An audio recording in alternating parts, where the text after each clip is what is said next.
We are live here in the #1 virtual fight capital in the world, the Esports Fight League. Man, it is ESFL 100. This is the prelims. We have an amazing show for you. It's our mega event of the century here. And I am your play-by-play and host commentator Kingsley. And alongside me is the man with the plan. Frank, how you doing, man? Man, I'm good, Kingsley. It is very exciting to be here. After all the hard work that the Esports Fight League has put in, we are on our 100th event. That is insane. And we have stacked it to the brim to make sure that it lives up to that. Starting the new year off with a bang, man. I'm excited and ready to go. What about yourself? Oh, yeah, I am super stoked. This is going to be a massive card. And we say stacked to the brim. We literally mean it. It's 25 fights in this fight card. Let's take a look at this fight card right here. Absolutely insane. I mean, our main event is going to be Suave, Jamie versus GOAT 1099, champion versus champion. Then the co-main, Marshall Mine versus Pryoxis. Incredible matchup right there. And then all these main cards. I mean, Frank, when you look at this fight card, it's absolutely insane what we have in store for ESFL 100. It really is, man. Like you mentioned the main event and the co-main event, those in and of themselves are worth the price of admission. And so we're going to take those and then add 23 other high-level fights to those. That's man, we've got Peyton versus a Bathing Adam on the card. We've got Swiss versus Dabikin. We've got Zayav versus Papa Doc. There is all kinds of great matchups all throughout this card. I mean, we've got Prime Boxer versus Yikes. We've got some of everybody here. Ed Parker's going to make an appearance. We've got Crooks. We've got Rayhan. We have some of everybody on this card. And I cannot wait to see some of these guys go at it. I want to see who's ready to show out on one of the biggest stages that the big stage has put out. I feel like we are the forefront of esports, UFC fighting, and the fact that we've got the best players playing each other on this major event is just, I mean, you can't say enough about it. Absolutely not. You can't say nothing about. I mean, it's gonna be huge. I hope you guys are ready. Grab your snacks, grab your drinks, because it's gonna be a long one. And just a short reminder, we're gonna have 12 fights on this prelim. 12 amazing fights, and then the rest of the way is going to be Bailey and Bruce Lee Robin. I'm a boxer, taking you the whole way through with the rest of the 13 fights with our main event and co-main event. But without further ado, before we even get to all of those crazy fights, let's get into our first one right now, as it's going to be another huge one. And this one actually has a lot of hype between it, because Host Ninja, our ESFL Open Grand Prix winner, is going to be fighting in the first fight. He fought in a 16-man tournament to get this opportunity against Bang Bang. And Frank, when you think about this fight card, what is the scout report saying about these two competitors? Well, this is going to be a good fight. Bang Bang is very confident in his skill set. He had a good first round KO in his last event against Boiler, who is no slouch. And then we've got Host Ninja, as you mentioned, he won the ESFL Open Grand Prix. Everybody was fighting for this spot that he is in right now, and he was the one that was able to come through and, put his game plan forward. He's got a strong submission game. He's very pressure heavy. And he's looking to show that pressure and those submissions against Bang Bang, who, again, like I said, is confident in his skill set and believes he'll be able to counter and stick and move and keep the striking going and keep the fight in his realm and, take the advantage there. So we're going to see what these guys have got for us. Absolutely. I mean, when these guys, I remember watching Host Ninja in the Open Grand Prix, which you can see on the VOD on Twitch and on YouTube. I mean, Host Ninja, he was very dominant on the ground. I mean, you saw him do a crucifix armbar against a Jorge Masvidal using a Tony Ferguson, and he was completely dominant on the ground and in striking. So it's gonna be interesting to see if he has any game plan against Bang Bang, to see, because like Bang Bang, he's going in with a fresh mind and follow the scouting tape, especially from the ESFL Open Grand Prix, and especially going into, I think that this featherweight division, he has a lot of opportunities to go into the ground and get a submission right here, Frank. Exactly. There are several people he can use to get to the ground. Obviously the Volkanovski pick is always on the table, one of the best to get in the fight to the ground in that division. He could also go with the Zabit pick if he wanted to. Zabit has very high submissions, very good takedowns. He could also go with a little more unorthodox pick. If you bust out the Korean Zombie, who has fantastic submissions on this game, I feel like he is one of the hidden gems in this featherweight division. But we'll see who he does end up going with against Bang Bang, who's going to be trying to obviously use a striker. Maybe he might, break out one of the McGregor picks, one of the Holloway picks. Both those guys are very, very difficult to get to the ground. And even, with Holloway, even if you do get him to the ground, he's still got a gas tank for years, so he can continue to get up and weather that storm and do what he needs to do to get this fight, to get his hand raised. So I'm looking forward to seeing who these guys pick, what we've got on the menu for us, and it looks like they're making their moves. They're absolutely making the moves, and we're going to see Bang Bang go with Volkanovski pick. He's usually the ESFL meta pick for this weight division, and I think we might possibly see a mirror match. We are going to get a mirror match. Volkanovski, so powerful. But before we even get to that, we want to say welcome to all 324 of you guys live here on the channel watching this massive fight card, the first fight ready to go. We appreciate every single one of you. If you've been with us since ESFL 1 or just coming here to just join in the festivities that is ESFL 100, we appreciate every single one of you as we get one of our first fights of the 25 massive fights ready to go, as we see our referee getting both guys ready to go. Again, Host Ninja in the red gloves using Volkanovski, and in the blue, Bang Bang. Looking forward to this. The first fight of 2021. Let's go. We're starting the new year with a bang. And Host Ninja starting the new year with some left hooks. Gets 3 of them there. 4. Good combinations. This is what we've seen. And already a knockdown. Finishes uppercut and a knockdown, trying to take his opponents back to the cage. Just swarming his opponent. Bang Bang needs to find a way to come back in this matchup right here. He's just getting knocked out with this. Oh my goodness. Another knockdown again. Frank, we're already in a Host steady Ninja's trying to show some dominance right now. Yeah, exactly. He's trying to step in here and he's trying to put a stamp on the beginning of this card. He's trying to show that we're here to fight and we are here to have a good time. And man, he's trying to get the posture up going. He's got it. Still just raining damage down on that block, even if, he lets him up. I was going to say, even if Bang Bang's able to get up, that block health does not look good, so he can't just stand in the pocket and get into these firefights like this. I mean, already you have the ESFL jitters to be on the fight card, be in the first fight, but with ESFL 100, you're already down 2 knockdowns. You have to think Bang Bang has to find a way to come back. Well, Host Ninja, he's been doing this for a minute, and I feel like Bang Bang needs to use a little bit more of the head movement. Tries to go for a spinning back fist, doesn't miss. Nice duck into a fake takedown, but already Host Ninja constantly with the pressure halfway through this first round right here, Frank.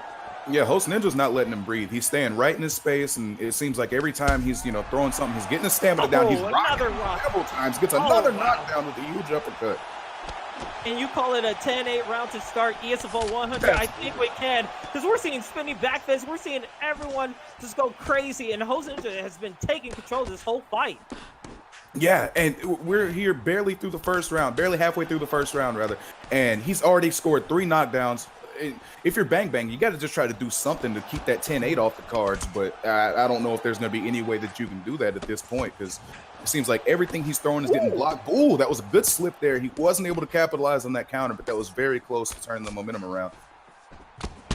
Absolutely. We're seeing Bang Bang have a little adaptability, but commentators curse. We see another knockdown, the 4th knockdown of the first round. Another knockdown, the 5th one. Will the 5th one be the magical one? It is.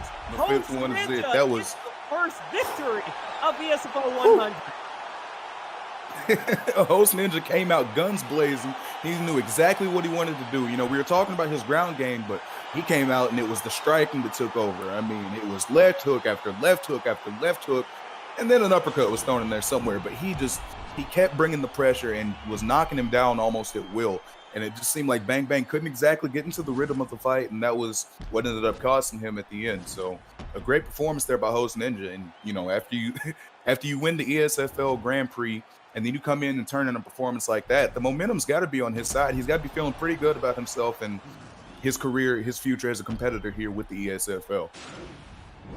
Absolutely. I mean, he is riding his record right now in the ESFL, being on the ESFL stage, is 4 wins and 1 loss. And the only reason why he got that 1 loss was because of a best of 3 in the finals against a very game opponent. So the fact that he's doing this in a big stage and being so dominant, I can't wait to see what he does in the 2nd season of the ESFL, which is going to be coming around the corner. And we'll be there as soon as possible. But man, what a great way to start off ESFL 100 with just 5 knockdowns in the first round. If anyone could repeat that kind of performance, we're in for one heck of a show right there, Frank. Absolutely. Like you said, that's the beginning. That is the first fight of the card. And that is, I feel like that could have been knockout of the night, in any card, no matter where you put it. But considering that is the first one and everybody knows that that's the bar that they're going to have to reach, I am very excited to see what we've got coming up from these guys. And I hope you guys ready because our second fight is ready to go. We have our second fight, and it's both guys that we've seen in ESFL before. It's going to be Double Matt, the awesome Double Matt against Lexar. And when you look at the scout report, Frank, these people know how to brawl. Absolutely. Excuse me. Double Matt's been doing this since the league began. He's been with the ESFL since the beginning. He's at world-class grappling. He's a very, very effective wrestler, but he's also good at thinking on his feet and innovating. And he's gonna need that skill against Lexar, who was a very high-ranked competitor in the ESFL during the UFC 3 era. He's a very versatile striker, got great kickboxing and Muay Thai, and people always sleep on his ground game, but he can take it down there and he can make things happen once he does get to the ground. A lot of people think, oh, he's a good striker and just take him down, but it's not exactly the case with Lexar. So I'm really looking forward to seeing who's going to be able to really, put their best foot forward and get out to that early advantage. Looks like we've got a Jose Aldo versus TJ Dillashaw. This is going to be a very even matchup. From Aldo, I'm looking to see if he's going to utilize those leg kicks to their full potential. Yeah, and you also have to watch out for his clinch as well. We know Jose Aldo has very good clinch game, but TJ Dillashaw, I love using him at bantamweight because he's just an all-around fighter. He can fight you on the ground, he can fight you striking-wise, and also he has a marathon stamina that is just unparalleled to anybody else in the bantamweight division. So it's going to be really interesting how these competitors go. As we see Double Matt, again, using the Jose Aldo in the red gloves, Lexar using TJ Dillashaw in the blue gloves. Our second fight of ESFL 100, the second fight of the prelims. Here we go. And I show respect. They touch gloves and we are underway. Oh, there's one. Yep, already 2 leg kicks that you're saying. We saw in the sky report, Jose Aldo very nice with leg kicks, but now we're seeing the brawl, fighting in the phone booth. Let's see if he incorporates more of those body shots and nice leg kicks as well. And now the combination is just flying hot and heavy so far for both these competitors. From both sides. Yeah, both these guys are doing a good job mixing in their combinations. Matt's digging into the body early, so we'll see if that's, if he's trying to make those investments early on so he can get out to an advantage later on in the fight. Maybe set up a head kick. I mean, we already saw that body shot didn't land uppercut for Double Matt. Double Matt getting some nice head damage on Lexar, but Lexar answering back with a nice body shot. But now we're seeing the pull counters, we're seeing the head movement, and it's going to be a dictation of like who uses their stamina well, who's going to go for these long trades. And now a spinning roundhouse, not in the range of Lexar. Lexar trying to be a little bit patient and gets a nice combination with that uppercut landing, but nice pull into the hook. Both these guys are using their head movement, looking for those counters, just like Double Matt found right there. And like you said, it's just a matter of who uses the head movement a little bit better, who's better at utilizing the stamina that they have. If this fight goes long, it could. Huge rock right there.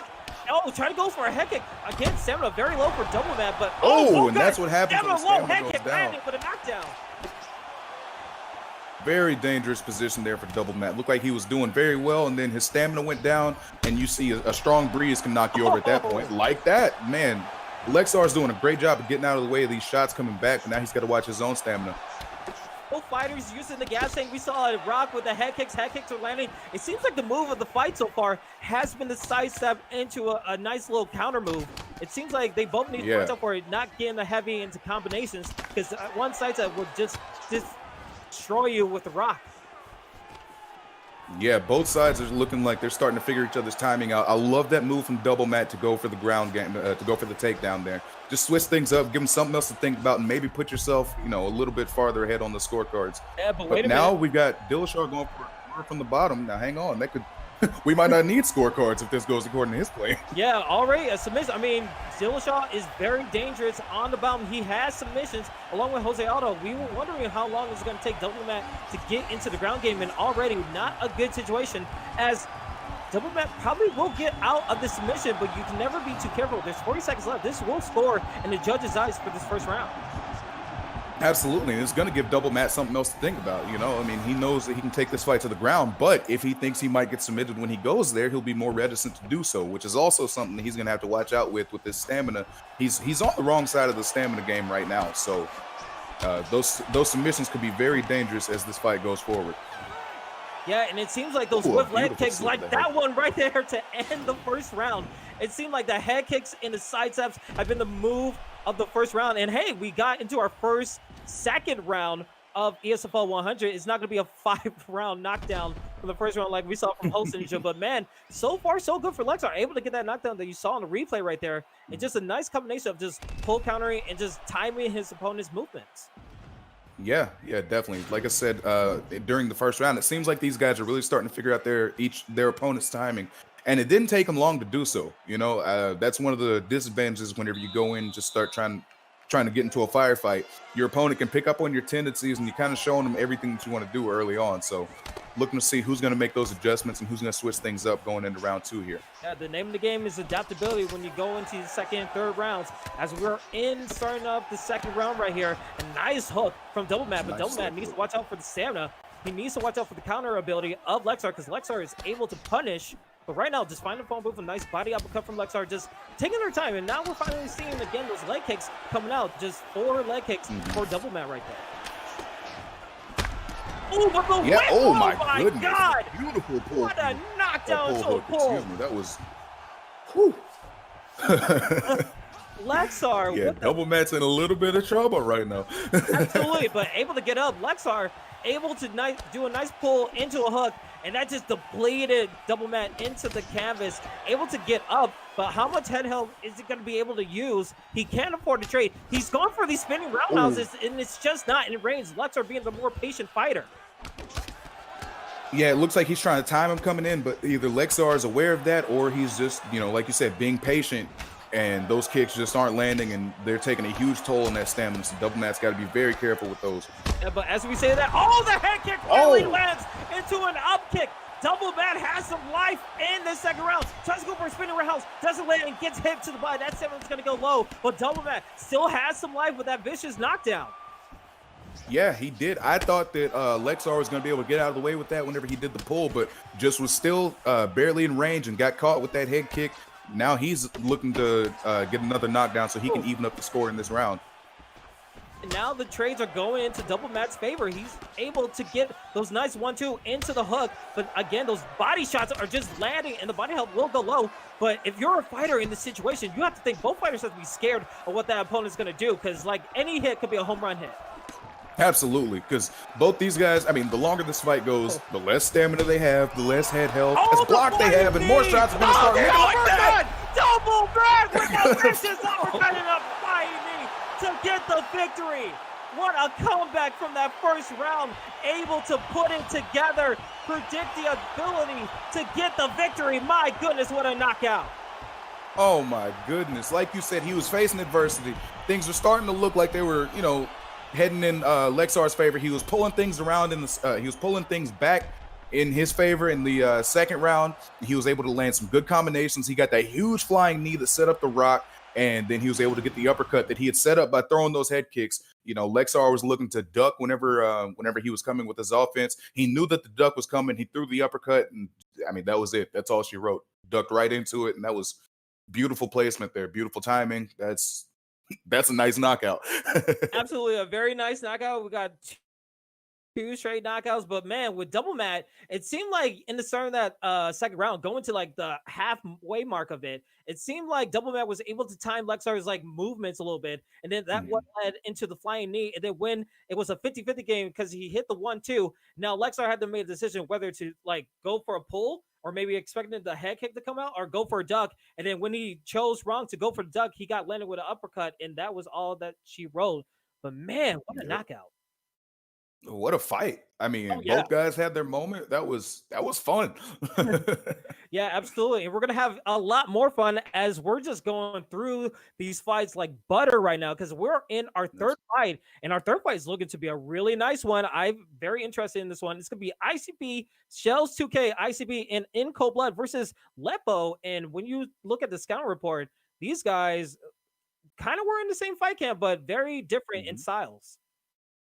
Yeah, you got to wonder if this is going to be, you know, a little bit of bad blood. Lepo used to compete as part of the ICB camp, and, you know, Shells is there now. You got to wonder if Shells is like, okay, you want to leave? I got something for you. But we'll see what's going to happen. Shells has calculated body work. They're a very patient and technical striker, and they can bring the heat when needed. So we're going to see if Lepo's able to, you know, bring some of their skills to the table so they can counteract that style. Maybe start to look to work in some of those uppercuts whenever you see them going for the body. And that's another thing with these guys coming out of the same fight camp. They might have some familiarity with each other already. They might already know how the other one likes to fight. They might know, some tendencies. So this is going to be interesting to see how this ends up playing out.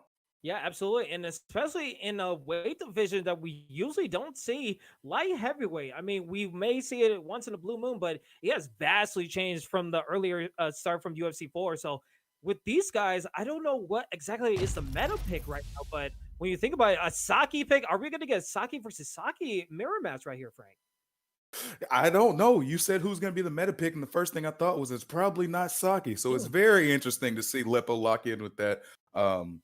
And Ishel's going to pull the the mirror match with Saki. Who would you use at 205? That's my question because I've been I would say Alexander Gustafsson because that's my boy. I loved him since his first fight with John Jones. I just go with I even go with Clay Guida in other weight divisions, but a Saki pick, I'm very interested. I know he has the kickboxing ability. I think he has a little bit of ground game possibly too. So it'd be an interesting matchup, especially since they were both from the same camp. So let's see how this actually goes, and make sure to get those predictions in, everybody. We have over 750 people in this chat right now. We want to welcome you all into the biggest event of the year, ESFL 100. We appreciate every single one of you as we're getting the third fight ready to go in our prelims for ESFL 100. Again, it's Lepo in the blue gloves, Yu Sasaki, and in the red gloves, Shells 2K. Here we go. Right. So yeah, the Saki mirror match didn't end up coming to fruition. So that's interesting. I'm curious to see what's going to happen here. Quick note about Gokhan Saki. He's, I think, the only person in the game who has a triple lead uppercut. So yeah, that's something that you don't see it every day, but whenever it does come out, it's there. So yeah, we're already seeing the uppercuts being implemented by both of these guys. They know where their bread is buttered with Saki. But again, with light heavyweight, you're not going to get the quick pace of bantamweight or featherweight or even lightweight. This has to be a new game plan, a new strategy when you go to these higher weight divisions. Yeah, you gotta. Oh my goodness! I was gonna say you gotta be very careful because number one, the shots hit way harder. Number two, they come out way slower. These are huge differences that you have to be aware of early on. Otherwise, you might end up getting caught with an uppercut while trying to throw a kick or a left hook. Either one. Shells 2K hits differently at light heavyweight already with the Saki. Oh, spinning rounds doesn't land fully, but man, that could have been ate it like a tic tac somehow. A little bit of a tic-tac, but already we're seeing uppercuts being landed. Both guys training in the pocket, and we see Lepo. He's going to try to use those home run hits, maybe a spinning roundhouse to open up his opponent, but right now it's just been a lot of blocking, and now we see a leg kick. It seems like the pace has slowed down and trying to set up that uppercut a little bit. Yeah, it looks like both guys are looking to do so. We got Shells working in a few more leg kicks than Lepo is at the moment. I'm seeing some, whenever Lepo's backing out of range, he's dropping those leg kicks in, and I feel like that's a great punctuation mark on those combinations. But he's slipping a little too early, getting caught by uppercuts, so he's got to be careful in the pocket still. I mean, Lepo's firing back, and he's trying to make sure that this doesn't end up getting too one-sided. So and already careful, another one. He can just keep throwing.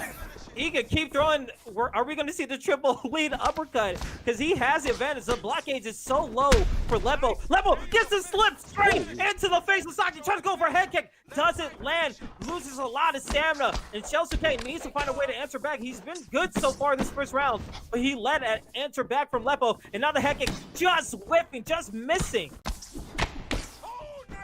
Yeah, Lepo's got to be careful throwing these head kicks, because Shells is doing a great job getting out of range, and he might be able to punish if he catches another one that he whiffs on, or he's just going to get slapped right there in the middle. What just happened? Ooh, uppercuts hit differently at light heavyweight.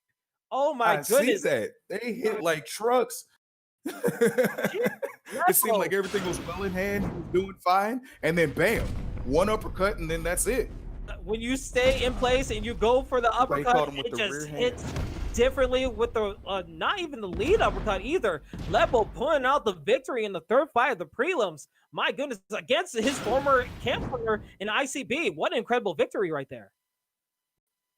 Man, that was an incredible victory because it looked like for a second Shells was just figuring them out, getting the timing, getting the combinations, throwing the right things when he needed to throw them. But sometimes all it takes is one. Hmm. And this is one of those times, clearly, especially at light heavyweight. He landed the one uppercut. He caught him whenever he was trying to throw the lead hand. He sat down on that rear uppercut, and just the counter vulnerability, it was too much. And that was it. Yeah, I mean, we saw it go Shell's way in the beginning of that first round, and he was able to get a knockdown, maybe even two rocks and a knockdown. And then when Lepo was able to find that secret recipe to get his opponent off his rocker, I feel like the spinning roundhouse kind of led to the downfall of Shelsuke, because now he had to be worried about more of like what's going to happen. Is he going to try to implement more head kicks? And just led to his Mhm. especially with that uppercut when both guys were trying to go for it. So crazy, crazy fight, and it's going to get even crazier Absolutely. as we're getting to our fourth fight, our next fight. And I'm going to love this one because IKO Santa is going against Word Life 4D. And Frank, when you look at the scout report, we saw incredible things from these both competitors, and the scout report absolutely echoes that. Absolutely. Well, first of all, IKO Santa has a spot on the naughty list for life. Him and Santa have their beef, but he's recently switched to PS4 for the ESFL. He has a win over Pryoxis, who's going to be fighting in our co-main event later via decision. He's not afraid to take risks. He can be very unpredictable, and he's got super aggressive stand-up, which kind of plays into how Word Life 4D likes to play it. He's got high-level striking, but one of his guilty pleasures is brawling. And if I'm being honest, I hope he gives into that guilty pleasure, and these guys just meet in the middle and start throwing. But of course, that's easy to say from here. He lost his last fight to Bulldog via ground and pound, so he's looking to get back into the win column and show that he is one of the top competitors in this ESFL PS4 division. So we're going Absolutely. to see what he's able to bring to the table today. Yeah, if you guys remember from the beginning of the UFC 4 ES4 cards, we saw IKO Sena face Pryoxis in a very controversial decision going in his favor. But now he's going against World Life in ESFL 100 in the prelims. Let's see what we can do. And as we see, it's going to be a Masvidal versus Kofi Covington pick. So Santa is looking to brawl a little bit more, but World Life, I feel like it's going to be only a matter of time before he takes it to the ground. And already we're seeing the pressure coming from his opponent Yeah. right there. World Life is He's just marching him down, but good move by Masvidal there to get the clinch whenever your opponent's getting too close, so he can get back out to range and start working some of his stand up. Good takedown denial there. a very good takedown now. We're seeing it that IKO Sena, he has a takedown defense and he has a clinching ability. He's willing to go in those areas and not take anything for granted. But War Life seems like he's just taking his time trying to see what his opponent's ready to do. Both guys gauging their distance a little bit more. And I think, that could have been a flying knee, possibly. I don't know if that was the maneuver, but we said ankle pick get denied from IKO Sena. IKO Sena, his defense of the takedowns has been so good so far. Yeah, so far so good. He's ready for those takedowns whenever they come, and he's able to get the denials quickly, and he's able to keep himself out of danger by going to the mat. Just on characters, Masvidal has an advantage in the stand up against Covington, so it would behoove him to keep this fight standing as long as he can. And already we're seeing the 1 and 2s from Word Live, but Word Live not really getting into range. And now we're seeing a nice body shot from IKO Sena and nice uppercuts landing too. He's getting the strikes in, but now we see the ankle pick landing and now into the backpack for a slam. Word Live has the back now. You have to think this has to be his world where he takes advantage of the striking. Yeah. Now he's got him on the ground. This is exactly where he wanted to be. You're gonna see if he can take the back here. Gets a good denial there. Now IKO Santa's got to start watching that stamina. Word Life gets the back. We're gonna see if he goes for the flat now or maybe trying to just start going for the choke from here. Yeah, and that's what he decides There to it do. is. This is what we saw from the ESFL Open Grand Prix. When you go against a Masvidal, he doesn't really have great submission defense, but he's able to escape. These submission minigames are not really the meta. They don't really help out, but he needs to be a little bit slower with his movements because every time he gets crazy and fast speed, that bar gets a little bit higher. But so far, so good for the defense. So far, so good, but they are close enough where if he gets sloppy, it could. No, it looks like he's gonna get out. But I was gonna say, it looked like if he gets sloppy and careless in that submission defense, it could be the end of the fight. Absolutely, and you have to think. Good move there from Word Life to get back in the backside. Yeah, and like if you're Masvidal, you still have 2:30 left in the first round. How are you possibly going to get out of this? Because Kofi Covington is just such a savage when it comes to the ground game.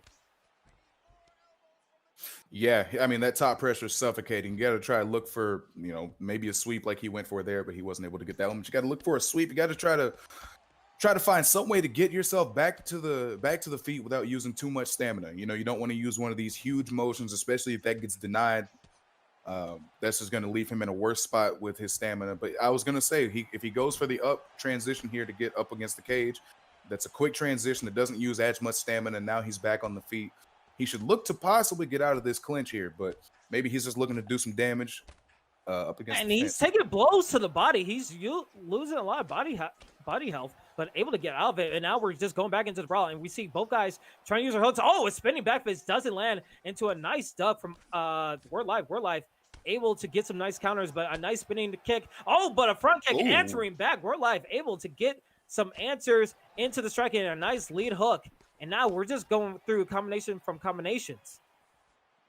Yeah, it looks like we're getting closer to that brawl that we mentioned in the pre-fight. Word Life is doing a good job though right now. He was keeping good pressure on the ground. He goes right back to that.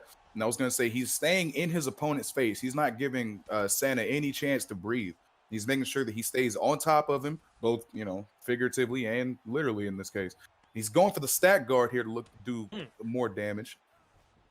Yeah, but so far, good defense from that stack guard posture. I mean, able to slip and able to get up back to the ground. But like 2 takedowns already in favor of Word Life. He was able to get a lot of damage on Masvidal. Now it's up to IKO Senna. What can he possibly do in the last 40 seconds to just make it a little bit more even? But especially with those body shots, you can't easily throw that out because you're going to get countered easily. But right now, it seems like Word Life is just taking the step back. He's just assessing the situation, not trying to put him in a dire situation. He feels like he knows he has this round so far. And a nice whip, too. Beautiful slip. Beautiful slip by Word Life to get out of the way of that head kick. And yeah, it looks like he's got this round pretty well in hand. Maybe Sanders is trying to set him up for something big later on in the fight. Maybe he's looking for 1 or 2 shots that might even up that damage differential, maybe an overhand or a front kick. But right now, yes. Did that even land? I don't know if that actually landed, but man, that looks so freaking cool. But a nice pull into the elbow of Masvidal, and that lead to a knockdown to make it even more of his round. And I guess it did count because they're showing the replay of it. What a vicious knee, trying to pull a little bit of a Masvidal of himself. Yeah, that's going to be fun to see your own technique coming right back at you. Absolutely insanity. As we're going into the second round now, let's see what we can do if IKO Senna can come back and be a little more adaptable in this situation, or Word Life can he continue dominance, and he will with another knockdown again. Word Life just taking control of this whole fight. Yeah, Word Life right now is insane. He is staying on point. He's being defensively responsible as well. He's just doing a good job of walking Masvidal down, landing his shots, and then getting out of the way of danger, either by getting out of range or by going for a takedown. And now that's giving Masvidal even more to think about. You see, he keeps flicking down the downward block to block the takedown if it does come. But the more defense you throw, the less you can worry about your own offense. So Word Life is doing a great job of dictating the pace of the fight. I say that, but then Santa's starting to come back with his own offense now. So we're going to see if he can turn things around in this second round. Yeah, you can see the pressure coming in. Nice spinning back fist, as you said right there. And now you can see IKO Senna, he's changing up the levels a little bit. He's attacking the body and the head, trying to change up the levels a little bit. But again, another takedown for Word Life. As we saw, the toe strikes line, it was 68 to 50 in favor of Word Life. And Word Life is going to take more of the advantage in this ground game. And it was a beautifully timed takedown. As soon as Masvidal got the clinch, he was able to take advantage of that neutral position, get the ankle pick, and now he's on top, able to work his ground and pound a little bit more. So, yeah, trying to widen out that strike differential and just put some more points on the judges' scorecards. Yeah, and all right, we're past the 3-minute 3 mark of this second round right here. So far, Word Life has been pretty dominant on the ground game as we go to the posture up. A nice slip from IKO Senna, but IKO Senna still on the ground, still in full guard. And now he needs to deny some transitions, trying to find a way to get back up, maybe possibly into the clinch. But Word Life doing so well of just faking his transitions into the posture up. It's just working so well for him. And a nice denial again. Yeah, that said, though, I am very impressed by IKO Santa at the moment because Word Life is getting a lot of posture ups, but he's not able to do too much with him because Santa's showing some pretty good defense from the ground in that position. So that's at least a bright spot that he can take away from this, and maybe he can, turn one of those slips into a sweep or a post block transition. Something that'll give him a more advantageous position on the ground because even though he is showing good defense, I mean, Word Life is just salting the round away. Every second that passes is a favorable second for him on the judges' scorecards.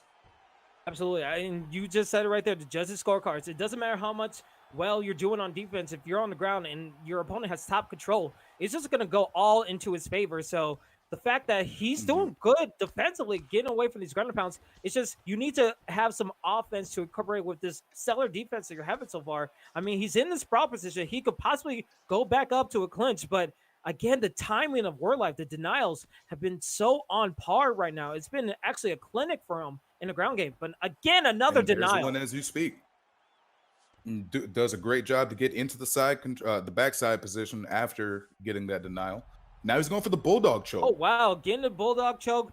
He saw Masvidal's stamina was so low. And now let's see if he could put it together, get that submit bar a little bit higher during the escape. But again, Eichelt Senna with the defense is looking really good. But again, we're getting a little bit close. It's a little too close to call. One crazy move can be the difference. But again, the defense has been good so far, but it's getting closer and closer. It's getting very close. Uh-oh. It looks like he's doing a good job staying composed, but every Comeback time you of think, dreams. okay, he's going to get It's out gonna of be it, really close. Can he actually get the submission? he got it. The submission. Wow, War Life, a comeback story of that submission minigame, gets the submission victory in the fourth fight of the prelims. My goodness.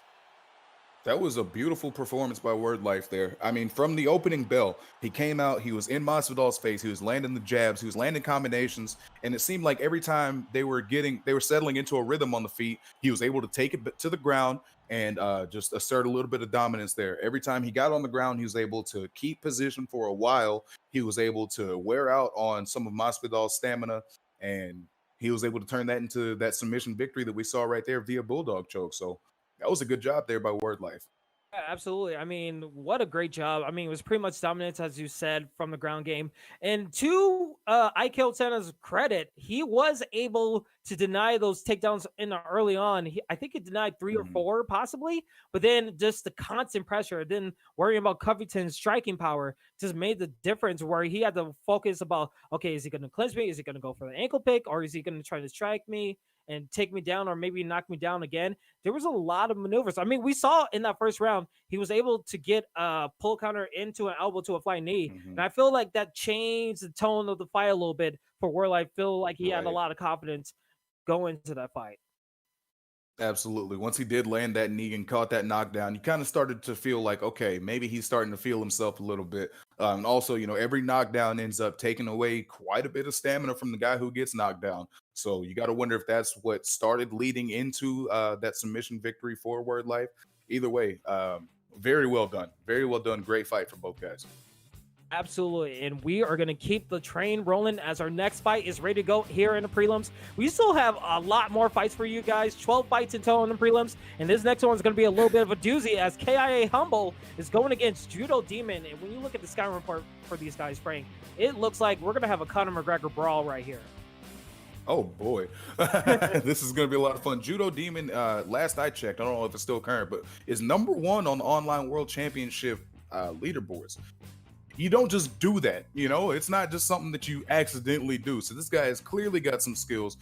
KIA Humble says he's ready for it though. He says he's been studying his opponent and is looking forward to a great fight. He's an IQ based fighter who likes to adapt to his opponent, and we'll see if he's going to be able to adapt to what Judo Demon brings towards him. I'm sorry, we said Judo Demon. It looks like Yurda is actually going to be stepping into this fight. My apologies. It's actually Yurda that's going to go against KIA Humble. So excuse me, my apologies. These guys are gonna also put on a show. I mean, we saw Yurdo before in the ESFL and especially on the ESFL network. So these guys know how to like fight and do all these things. So it's gonna be really amazing fight. I mean, Yurdo 3-3. So let's see if he could go against KIA Humble, who's just making their debut on the biggest card today in ESFL 100. So it should be an excellent fight. And Frank, when you think about the featherweight division, Conor McGregor, he's a stable pick, but there's so many others like Volkanovski, Max Holloway, and Jose Aldo. But it seems like we're going to have the mirror match. Yeah, and to be honest, whenever you look at Connor's striking stats, it's hard to go away from that. I mean, what, like 97 punch power, I believe. I think like a 95 kick power, high 90s on speed. It's really hard to go past that. Of course, the Achilles heel, the weakness in Connor's game is that stamina. That's really the main thing I keep an eye on. So I'm curious to see who's gonna manage that a little bit better and who's gonna be able to land those big shots, at the right time. So All right, here we go, ladies and gentlemen. We are in the first round here of our 5th fight of 12 fights in the prelims. We still have plenty more action ready to go, but Yurda in the blue gloves uses the Conor McGregor, while KIA Humble in the red gloves. So let's see how it goes. And already we're just seeing both guys chase up the levels, trying to go for some front kicks right there, but some body shots also laying for both competitors. But right now, just finding the phone booth. Yeah, both guys are being pretty aggressive to start it off here. From what I've seen so far, it looks like Yerda might be getting the better of these exchanges, but it's still early. I mean, KIA Humble is probably he might just be looking to see what his opponent's trying to do and figure out how to counter that. He's throwing a lot of these head kicks, having varied success. Started unloading the gas tank a little bit there on that combo. But Yerda staying composed, staying in his face.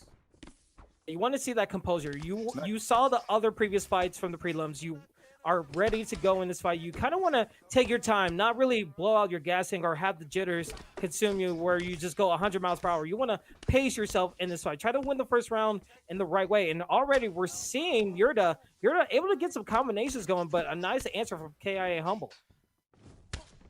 Yeah, both these guys are really having some success getting their offenses going, and it's really just a matter of who's going to pull away. You know, it seems like every time one lands, the other one's right there to trade with him, and we just got to see who's going to be able to use that head movement, who's going to be able to get the stamina advantage. But Yurda's doing a lot of damage to that head, and that was a great slip there. You talked about head movement, and it was right on cue. Yurda using the amazing head movement to avoid the head kick, and now he's going to have the stamina advantage right there. And you can see a little bit of pull counters, a little bit of ducks. He's using that, implementing that to find that nice left straight into his opponent's face. And as you see right there, like combinating and connecting. Right now, Yurda, it seems like it's been his fight so far. He's using more of the head movement. That's been the key of the fight so far. Yeah. It seems like he's doing a great job of getting his head off the center line, and it seems like KIA Humble just hasn't found the timing yet for that head movement. Doesn't even look like he's attempting it nearly as much. You see, it seems like every exchange, Yurda's trying to do some kind of slip to set up either that left straight or maybe a lead hook, but yeah, absolutely. It doesn't look like Humble is doing. Go ahead, Frank.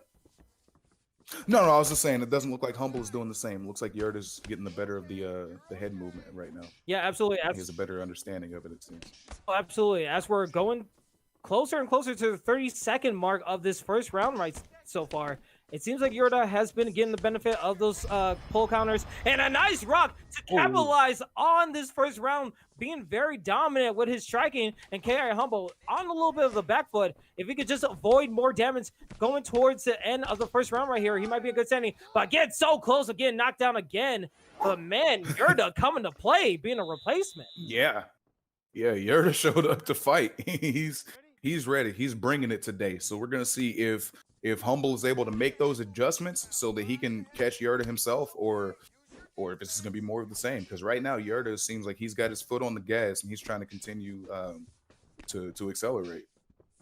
Yeah, absolutely. And as we're in the second round again, Yurda in the blue gloves, and we have his opponent, KIA Humble, making his debut in the red gloves. And a nice head kick from Humble right there, able to just do a little bit of a jab, a little bit of a head kick to just change up the pressure, but a slip straight into a hook. Right hook to knock him down. And the ground and pound will be all that she wrote as Yurda coming in short notice, putting on the victory in the ESFL 100 in our 5th fight right there. What an amazing showing from Yurda right there, Frank.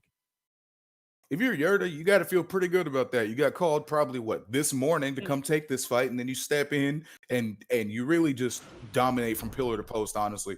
I mean, it was close there in the beginning, but the head movement was the difference. It seemed like, Yurda was able to time those slips at just the right times so he could throw the slip straight, which ended up setting up that right hook knockdown, which ended up setting up the ground and pound for the finish. So, I mean, that was just a great job by Yurda, showing that he had, just like I said, a little bit better an understanding of the defense in this game. That's not to say anything bad about KIA Humble. It's just, something that he's going to need to work on. And I assume that by his next fight, he'll have that wrinkle ironed out. So. Absolutely. It's just all about going back into the lab and playing a little bit more ranked matches, just seeing what you could possibly do, trying to shore up that defense. But as you said, the head movement was the key thing in the matchup, because it seemed like in the beginning of the first round, it seemed like they were pretty much even when it came to striking. They were both trading a little bit, but that difference when I think Humble was going for the head kick, just the ducks and just the pull counters and then the slip straights was just able to make such a huge difference when it came to that matchup, that it was hard to come back, especially if you don't use head movement of your own. And then when you start being reactive, it just doesn't really go into your favor. But speaking of going into your favor, ladies and gentlemen, you're in for a treat, because we have 1,400 people here on Twitch watching this right now, and also so many of you here on YouTube watching the prelims of ESFL 100. We got our next fight, and you are in for a delight, as Let There Be Light will go against D-Mark Gaming in our sixth matchup of the prelims, and this, my goodness, is going to be a heck of a fight right here, Frank.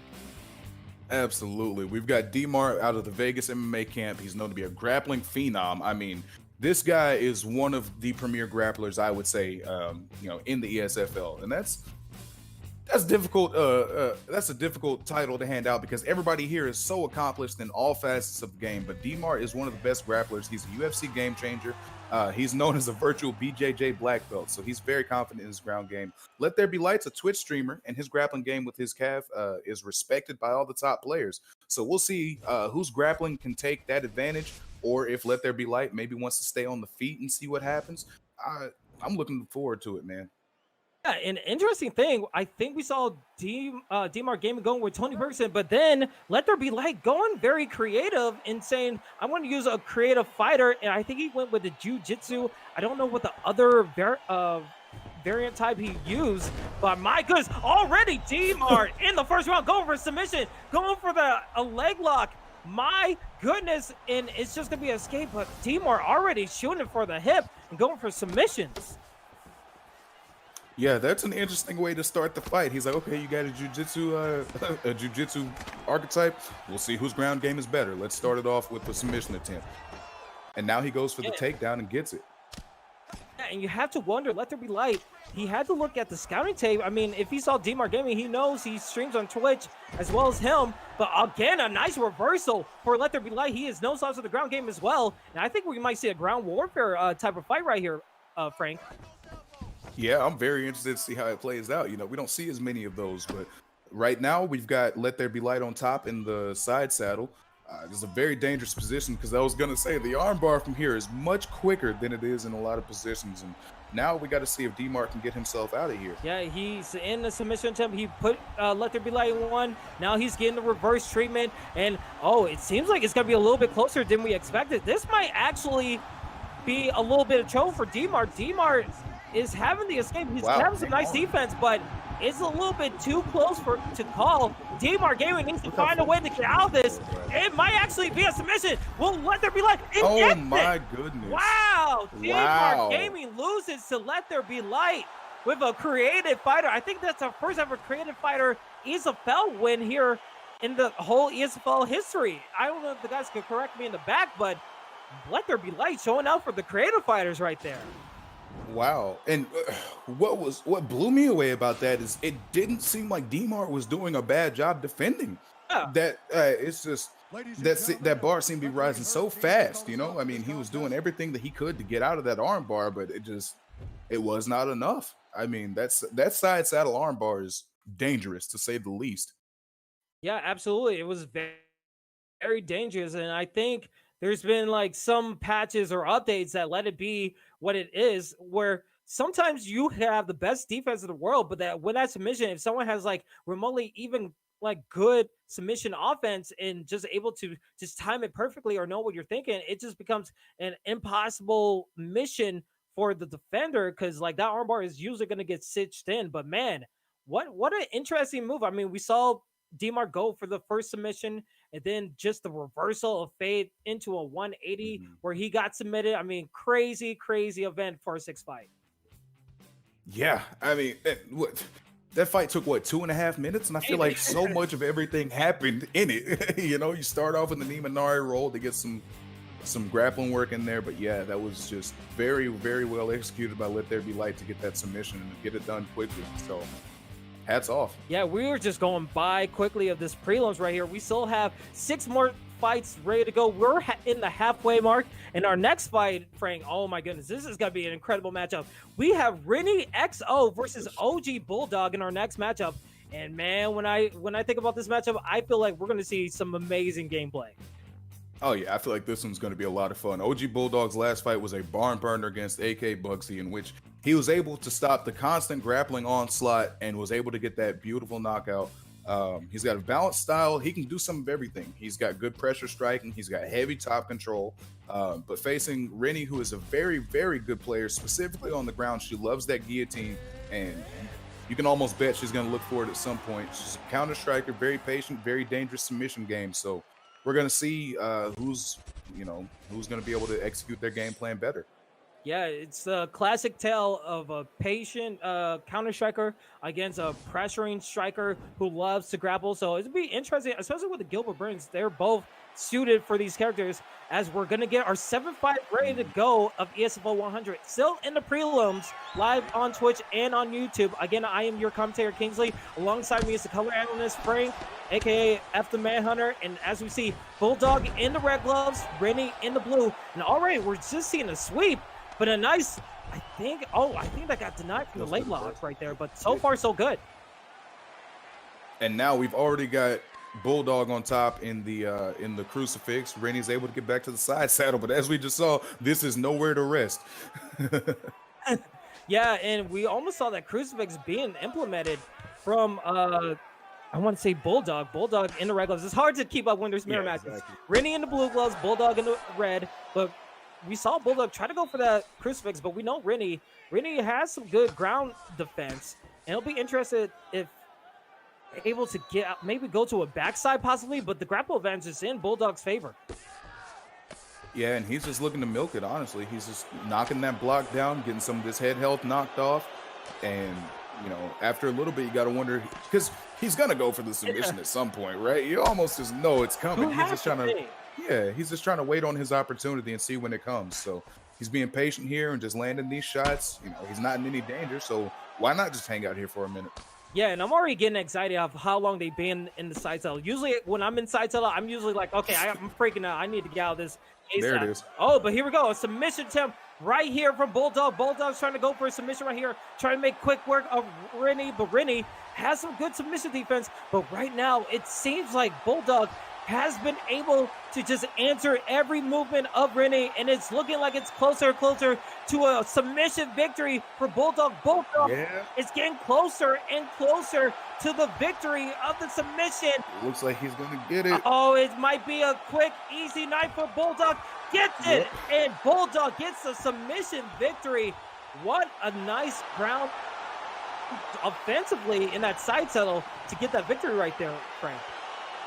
Yeah, that armbar from side saddle is kind of gross, Kingsley. For being honest with ourselves, that's a little nasty. But he was able to, like we said, he was hanging out there in side saddle, and we saw what he was waiting on. He was waiting for Rennie to make a move so he could get that denial and then get that little bit of grappling advantage, that stamina advantage, so he could set up that armbar. And yeah, it was just a quick night at the office. He was able to get it done in convincing fashion quickly. So very quickly, convincing fashion. I feel like that's our second submission. We had back-to-back submissions. I don't know if we ever had that in the ESFL. So crazy amount of events here in ESFL 100. But man, so far, I'm wondering if people are looking at prelims further on in the fight card or even the main card are looking at the strategy right here. It's like, ooh, that armbar, that looks kind of cheesy. Let's see if it works in my fight. Maybe I need to go back in the submission game like in the early days of UFC 4. But man, so far so good. But let's see if that continues on with the trend. But since we still have a little bit of time, welcome everybody. We're halfway through ESFL 100. It has been an amazing prelim so far. We still have possibly 5 more fights for you in this whole prelims. We have 12 fights in total. And then further on, this is just only the prelims. We have 25 fights in total here live on Twitch and on YouTube. And the main card with 13 fights is going to be led on by Bailey and Bruce Lee Robin. I'm a boxer, so you definitely want to check that out. We still have so many more fights for you. And Frank, when we look about all these fights, they look absolutely incredible. Every single one of them. There's not a bad fight on this card. I feel like you could crop this fight card at any point and make another fight card. But the fact that we've got all of it here all at once, like you said, 25 fights, we've gotten through 7 of them. All 7 have been finishes, all 7 have been entertaining. I feel like all of them except for 1, maybe 2 have finished in the first round. I mean, these are fast and furious fights. These people must have stuff to do later. They're trying to get in and get out. Everybody's fighting like they're double parked, and we love to see it. Yeah, and absolutely. And especially with all these 25 fights, we don't stop there. Tomorrow, we're going to be live on UFC, the official UFC Twitch channel for the Esports Fight League, as they're going to get started with their PlayStation tournament tomorrow. So you think this is a lot of action? Wait for tomorrow, because that's going to be also amazing as well. And then they get going with their whole fight schedule, going by every Sunday from starting from January 10th all the way to January 24th. So a lot of great things coming your way when it comes to these fight cards. So it's only going to get bigger and better from the ESFL 100. And I think we're almost getting close for our next fight. We're still waiting for that fight to get going. But while we still have time, thanks to all of you guys. I think we almost hit over 2,000 watchers watching this whole event, which is absolutely insane. It's probably our highest viewed event that we had in our history. We thank you so much. If you've been with us since ESFL 1 or ESFL 50, or just coming by right now to just show your support and just see what the hullabaloo is all about, we welcome you and we thank you. And if you want to check out more, I mean, we also have our Discord. If you want to join and be probably in the spotlight of one of these fights someday, join our Discord. Find some like-minded people, inspire and train and practice, and maybe one day you could be in fight cards like these ones. I mean, we also have a Twitch channel on YouTube, and it's only going to get bigger and better from here on out here, Frank. Absolutely, man. Just like you said, thank you for everybody who is watching. I'm blown away just knowing how many people are out there. I mean, here for a good time. You know, these, like you said, if you've been with us since ESFL 1, or if you just tuned in this morning, you picked a great time to join us. This is one of the best cards that we have put together. I mean, and it's just been flying by. Everything about this card has been fantastic, man. You can't say enough. And like you said, tomorrow is going to be the UFC Esports, the beginning of the PlayStation side of things. Those guys have seen how the Xbox guys get down. They put on excellent performances week after week, and now the PlayStation side's looking to show their, show how they're doing it on their side of things. So this is going to be a lot of good things to look forward to, a lot of good things coming up. So it's very exciting times in the ESFL. Absolutely. It's going to be absolutely amazing. And it, like, the fact that we have this all this weekend is going to be amazing. But going back to this card right here, while we still have a little bit more time, I mean, when we think about this whole fight card, I mean, the two biggest fights that we had so far, I mean, both champions, the Xbox ESFL champion versus the PS4 ESFL champion, Suave Jamie versus Goat 1099. When you think about that matchup, I mean, that's insanity. I mean, we saw it before from ESFL 50 where it was a Vita X versus Connect NRG. We saw the PS4 4-0 slogan came into play. But when you think about this fight, Suave Jamie has been one of the most dominant fighters when it comes to the ESFL, especially from season 1. Absolutely. He is the current UFC Esports Xbox champion. He's gone through several wars to get that championship. Meanwhile, GOAT 1099 has been putting in the work as well on the PlayStation side of things. Both of these guys are the pinnacle of this, Esports Fight League, and I'm ready to see them go against each other to see who's going to reign supreme, who's going to take all the marbles, and who can, bring home those bragging rights for their console, respectively. So, absolutely, there's a lot of good. Absolutely. It's been a lot on the line and like a lot of bragging rights too. But speaking of bragging rights, I mean, the co-main event, that's no sauce. That could be its whole event in itself. I mean, I remember when we saw I'm a Boxer versus Problem, and I feel like this is right up there with Martial Mind versus Pryoxis. Both guys who've been down in the scene, putting in that work, being amazing with their content, and just spreading the love with the communities, hosting tournaments, doing some spotlights of fighters. These guys put in the work for both these competitors. And I think we're getting word that since we're having a little bit of difficulty, we're going to take a quick intermission, trying to make sure everything is all set. So we will be right back, and we'll have more further analysis about the prelims and the rest of the fight. So we'll be right back.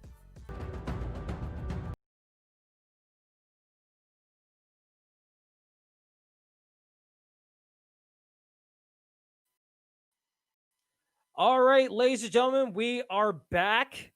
We finally got everything fixed. Twitch chat is back. We are thankful for you guys for sticking around with us. And it seems like we got one of our fights ready to go. It's going to be Jamie Bugs versus Wardsby. And Frank, when we come back, we already saw this fight, and this fight looks like it's going to be one heck of a fight, especially at welterweight division. Absolutely. Warbsy's another late replacement. So we've seen that they've had pretty nice luck coming in. So I say luck. They've done well coming so far coming in. He lost to Tadpole in his ESFL debut, but he's looking to get that first win here, looking to do so against Jamie Bucks. He's a brawler who's got great takedown defense, and he's got good combo mix-up. So he's wanting to use that against Jamie, who's a high-level grappler, and he's got great knowledge of the clinch. He can drag his opponents into deep waters, very, very deep waters. He lost to Dino in his last fight, so he's trying to look. He's currently on a 2-fight skid, so he's trying to get back into the win column. And what better way to do it than by taking your opponent into deep waters and getting the W that way to show that you can do whatever you need to. So we're gonna see what we've got here in this welterweight division. Absolutely, and you have to think Jamie Bucks. He's going on to fight skid. He got on ESFL 100. He's gonna want to put on the show. So I'm expecting him to probably go more into the ground game. Maybe try to do more ground and pound. If he goes for the strike, I'll be very surprised. But Wardsby, it seems like he's gonna want to try to keep it on the ground. Maybe try to go for maybe some top game. Maybe try to go in side control and just destroy his opponent that way. But it'll be really interesting how the first couple of seconds go. If we're going to see another takedown, possibly into a difficult situation for both these competitors. But so far, the fighters are hovering around Tony Ferguson versus Gilbert Burns. It seemed like it leans more heavily into Tony Ferguson's favor in the matchup. Yeah, but it all depends on the fighters fighting, because Tony does have reach and he's got insane bottom game, great submission defense, but Gilbert, I believe, has the heavier hands on this game. So Tony's quite hittable at times. We're gonna see if that's gonna play to his disadvantage. But that's the thing about Tony. You can knock him down 8 times, he'll get up 9. So it really just depends on the fighters. If Burns is able to get that get the finish with a follow-up, perhaps some ground and pound, we're just gonna see what happens. Absolutely. And we saw the confirmation. Tony Ferguson for Jamie Bucks going against Gilbert Burns in the corner of Wardsby in the blue gloves. And we're going to see, this is our 8th fight of the prelims, 12 fights in total. So we still have 4 more fights after this one. And then we're on to the main card with Balian, Bruce Lee Rob, and I'm a Boxer taking the rest of the way. But we still got a lot of bangers, and we're already getting ready for this 8th fight. Here we go. Again, it is Jamie Bucks in the red gloves using Tony Ferguson, and Wardsby in the blue using Burns. Already. Yeah, both these guys start. Go ahead, Frank. Go ahead. No, you. Well, I was saying they're both fighting in the pocket, and we're already seeing the clinch already from the scouting report into side saddle. We already saw this from the previous 2 fights that it could be a lot of trouble to get to armbar, but a nice job by Wardsby going to side saddle, and now, backside, and now going for the punch up, but now into the back mount. And right now, it's been so far Jamie Bucks' world going to the ground game. Yeah, Wardsby was, like you said, maybe he was watching the last fights, was able to get out of that side saddle position, but it's out of the frying pan into the fire, because I feel like as soon as I said the words out of side saddle, he was right back there. And now we've got Ferguson just kind of floating around on top. He had him in the north-south. Now he's on top in the backside control. So Jamie Bucks is doing a good job. Like you said, it looks like it's his world right now. He's keeping the dominant positions and possibly looking to rain down some ground and pound to set up a submission. So we're going to see what he's able to get done here. Yeah, absolutely. But I want to give a little bit of a shout out to the north side position, because we rarely see that in this game. And I just want to give it a little spotlight, because that was really cool. I wish people would go more north south position and just see what that could implement, because I feel like that's hardly used. But now going back into the action, a nice little ground and pound from top mount from Jamie Bucks. Jamie Bucks taking control so far, able to get to now. Doesn't get to now, but now we're back into stand up, and we see both guys just attack at the body. And now we're just going a bit of a phone booth brawl right here with no sound. So it's kind of, you're in your own thoughts trying to figure out how to fight. And we're seeing a little bit of 1-2 from Wardsby. Wardsby trying to gauge his distance in the center octagon, but gets punished with a vicious elbow from Jamie Bucks. Oh, that was a good slip there with the uppercut, and then Burns was able to slip the overhand coming back his way. Both these guys are showing a pretty nice understanding of the defense, but Jamie Bucks was very close to ending that fight. Wardsby almost turned into that head kick.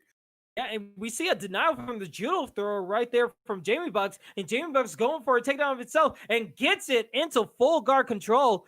Right from what we saw from that sequence from the top game, well, from the striking, it seemed like both guys were prone to mistakes a little bit, both guys going for pull, but now we're into the ground game as we're in a backpack situation into a slam. And you have to think Jamie Bucks, he just kind of wants to go back into top mount, but actually goes to backside. Maybe he just wants to keep up this momentum and keep ground control. Yeah, I mean he's in a good position to do so. He's still got the back, so he could at any point transition into the back mount or just try to flip him into side control so he can get closer to the top mount. But I mean, if he's content to just throw from backside control and get the damage done that way, whatever works, right? Yeah, whatever works by any means necessary when you go to the virtual fight octagon in the ESFL. And now we're seeing a stack guard and just punches, just wailing on his opponent. Already a red scheme popping up for the second time for Warsby. Warsby kind of in trouble as the end of the first round happens. And man, so far it's been Jamie Bucks' world in that octagon.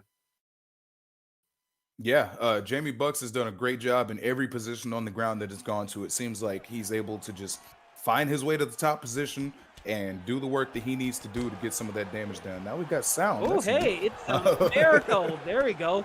And as in this fight right here, we're seeing the overhands trying to be land, but we're seeing some slips, a nice knee into the body. And an uppercut landing for Warsby. Warsby able to crank it up in the second round right here. The adaptability is at 100% for Warsby, but Jamie Bucks, he needs to find a way to answer back, trying to probably get to the ground.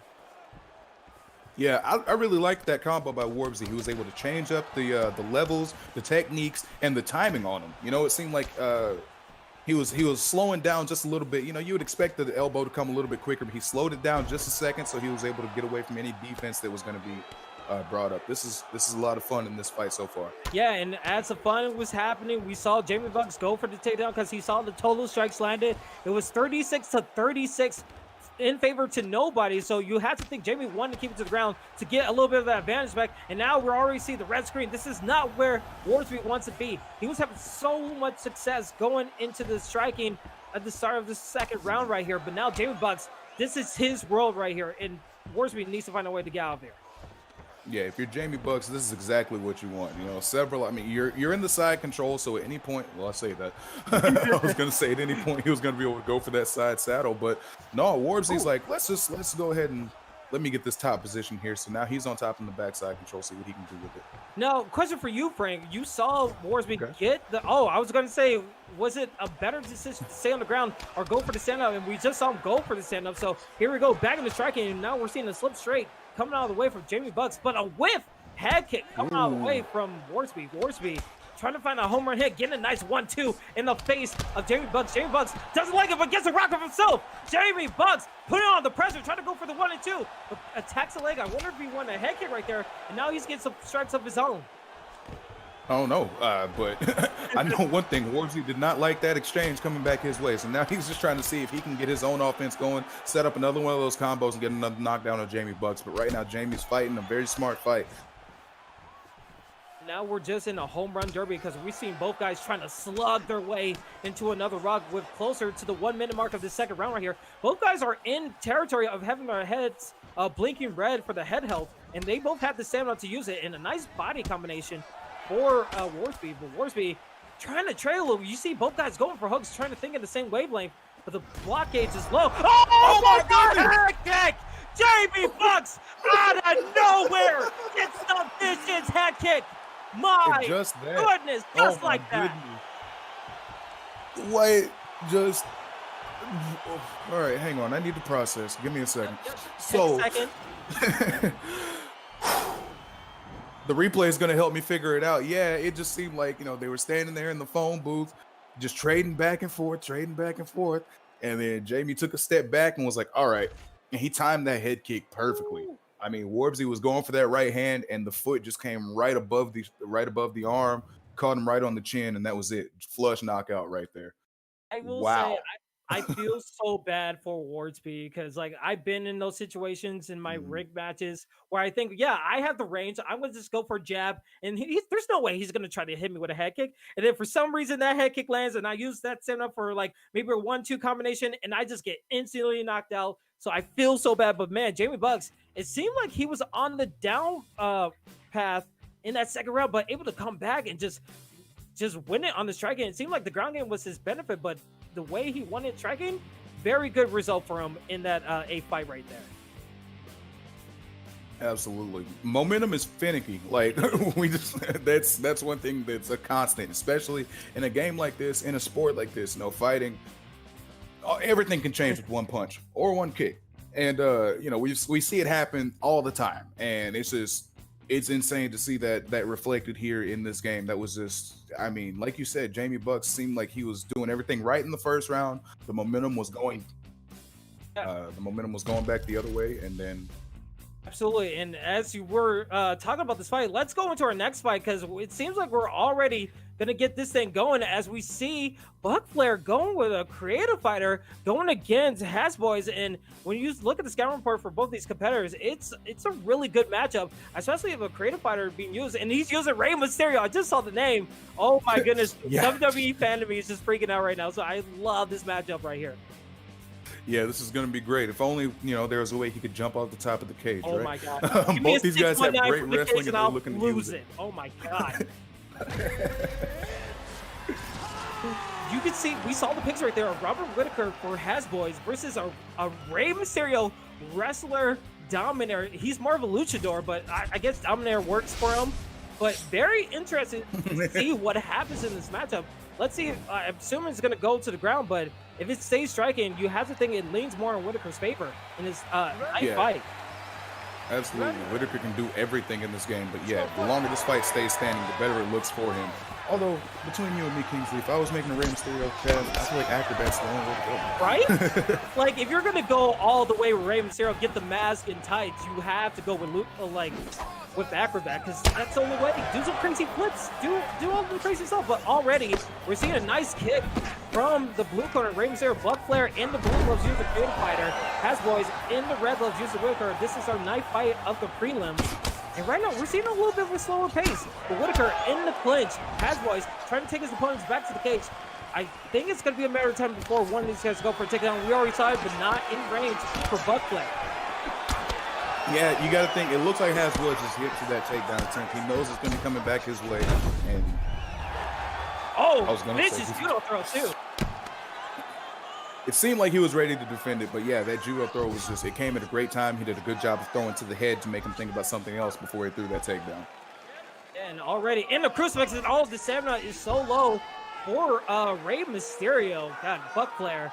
Hasboys, he got back into side saddle, but so far, it seems like Buck Flair wants to keep it right here. He wants to use the crucifix a little bit, try to deny some positions, but now we're getting pushed into the half guard. You see Hasboys taking a little bit of time. He's just taking his patient time, trying to see what he can do, just react a little bit, and a nice denial going to the crucifix, but a denial back so far. Good ground denial so far that we see from both gentlemen. Yeah, both these guys kind of can tell what the other one is wanting to do, and they're doing a good job of getting out in front of that and getting those denials in there. Now, there's a part of me that's like a wrestling fan that wants to just say, oh, he has a pin 1, 2, 3, but that's just not how it works in MMA. He's trying to go for the crucifix right here, but gets denied again. And you have to think that has to be weighing a lot on Buck Flair. He's trying to go for this crucifix, but gets denied twice in this position. And I think he's just going to be comfortable staying here. Maybe he's starting to play for the ground control right here. Yeah, possibly, but you got to be careful there because Hasboy's, I was going to say he had the grapple advantage at the time, but this is exactly what Buck Flair was wanting. He's in that crucifix now. He's wanting to rain down these elbows and get some denials, but good job there by Hasboy to get out of that position. Absolutely, and we see Whitaker on the ground, just taking his time. We see Hasboy's just trying to grind this time out, possibly not really doing much. He's getting hit a lot. His head health is getting lower, and we're under 1 minute in the first round. And you have to think, could it possibly be a 10-8 round? Because he's been kind of dominant in this ground game for Buck Flair. Yeah, he has been, but I don't know if he's done enough damage to warrant the 10-8 at this point. I feel like he's got an advantage in the numbers, but I don't know if he's just done enough damage to get that 10-8, in my opinion. Yeah, but already we're seeing finally they're able to get back up. Hasboys only has 15 seconds left to go in this first round to get some of the damage back. But I feel like it will go to the end this clinch, and both guys are just staying in it. He has to watch out for a knockdown, but again, that's the end. Just barely got out of it. That red head health was blinking for Hasboys. Yeah, he's in a dangerous position here, but if I gotta think he's feeling pretty good in the stand-up. If he can keep his distance, land his shots and stick and move, I feel like he'll be able to pull away here in the second round. But we'll see, because Buck Flair has done a good job of keeping this fight on the ground. He's getting into the clinch. He'll throw a couple shots to the head, and then whenever you start blocking those is whenever he goes to the body. So we'll see if Hasbrook can react and adjust to that. Absolutely. And again, Hasbrook, him in the clinch, and he's in the red gloves. Buck Flair in the blue, using the Rey Mysterio. And let's see what possibly can happen. We've seen an overhand, a lead overhand from Hasbrook trying to open up the situation. But again, these clinch attempts and the leading uppercut too, just in a judo throw too. Man, just dominant sequence from Buck Flair right there. Yeah, I mean, seriously, it seems like Buck might be just a step ahead because it seems like every time that Hasbrook is starting to get, starting to feel himself, starting to get his feet under him, he gets taken down, he gets in that side control, and he takes a lot of those elbows. Now he's in the full mount, postured up. This is not good for Hasbrook right now. The head is blinking red. We saw it on the screen right there. Hasbrook has no answer so far. He's in dire straits. That head held is blinking a lot. It seems like Buck Flair's trying to go for the kill, but doesn't have enough. That head held is blinking again. And it seems like he's going back to side control, his favorite position so far in the matchup. But man, he has to feel just all the utmost confidence in this fight, knowing that he's been able to do whatever he wants. And now he's in the crucifix right here, Frank. Yeah, and I mean, it seemed like he was in a position where he could start to look to finish the fight, but Hasbrook does a good job to get back in the side saddle. But again, that's another position you can finish the fight, especially if he goes for that armbar. Yeah, absolutely. He could possibly go for an armbar, but if you're Hasbrook in this situation, when you know you're kind of possibly going to be down 2 rounds or just down in the scorecards, what do you think you need to do in this situation? Are you trying to force transitions, trying to figure it out, or are you trying to be a little bit more patient and try to get in the sprawl right here? If I'm in this position, I'm just riding it out because at this point, I know I've already lost the round pretty much, unless you can stand up and get a knockdown. But ride it out for a little bit, try to get him to burn some of that stamina, maybe try to find a way to get up right now when he has no stamina. And then whenever you get back to the feet, front kicks and uppercuts. Do not let him get close to that takedown. Again, that's just me. These guys are a lot better than I am. That's what I would be thinking right now. Yeah, you have to think he has to kind of go for a slugfest right here. He kind of needs to pressure his opponent. I'm surprised he's going for a clinch right here. Attacking the bite, it's a good strategy, but he knows that Buck Flair, he wants to be in this clinch. He wants to be in this situation. And he's getting some nice uppercuts. He's getting some nice strikes, but again, the judo throw lands again for Buck Flair, and he's back in the side saddle. Back to square one for Hasbrook. Yeah, that judo throw has been there almost every time he's thrown it from that clinch position, and that's because he's masking it well by throwing the knees and the uppercuts to the head beforehand. But oh my goodness, Hasbrook is in trouble, and that's it. That is it for Buck Flair. Booyaka, booyaka. Buck Flair gets the victory with the Rey Mysterio Creative Fire, our second Creative Fire for ESFL 100.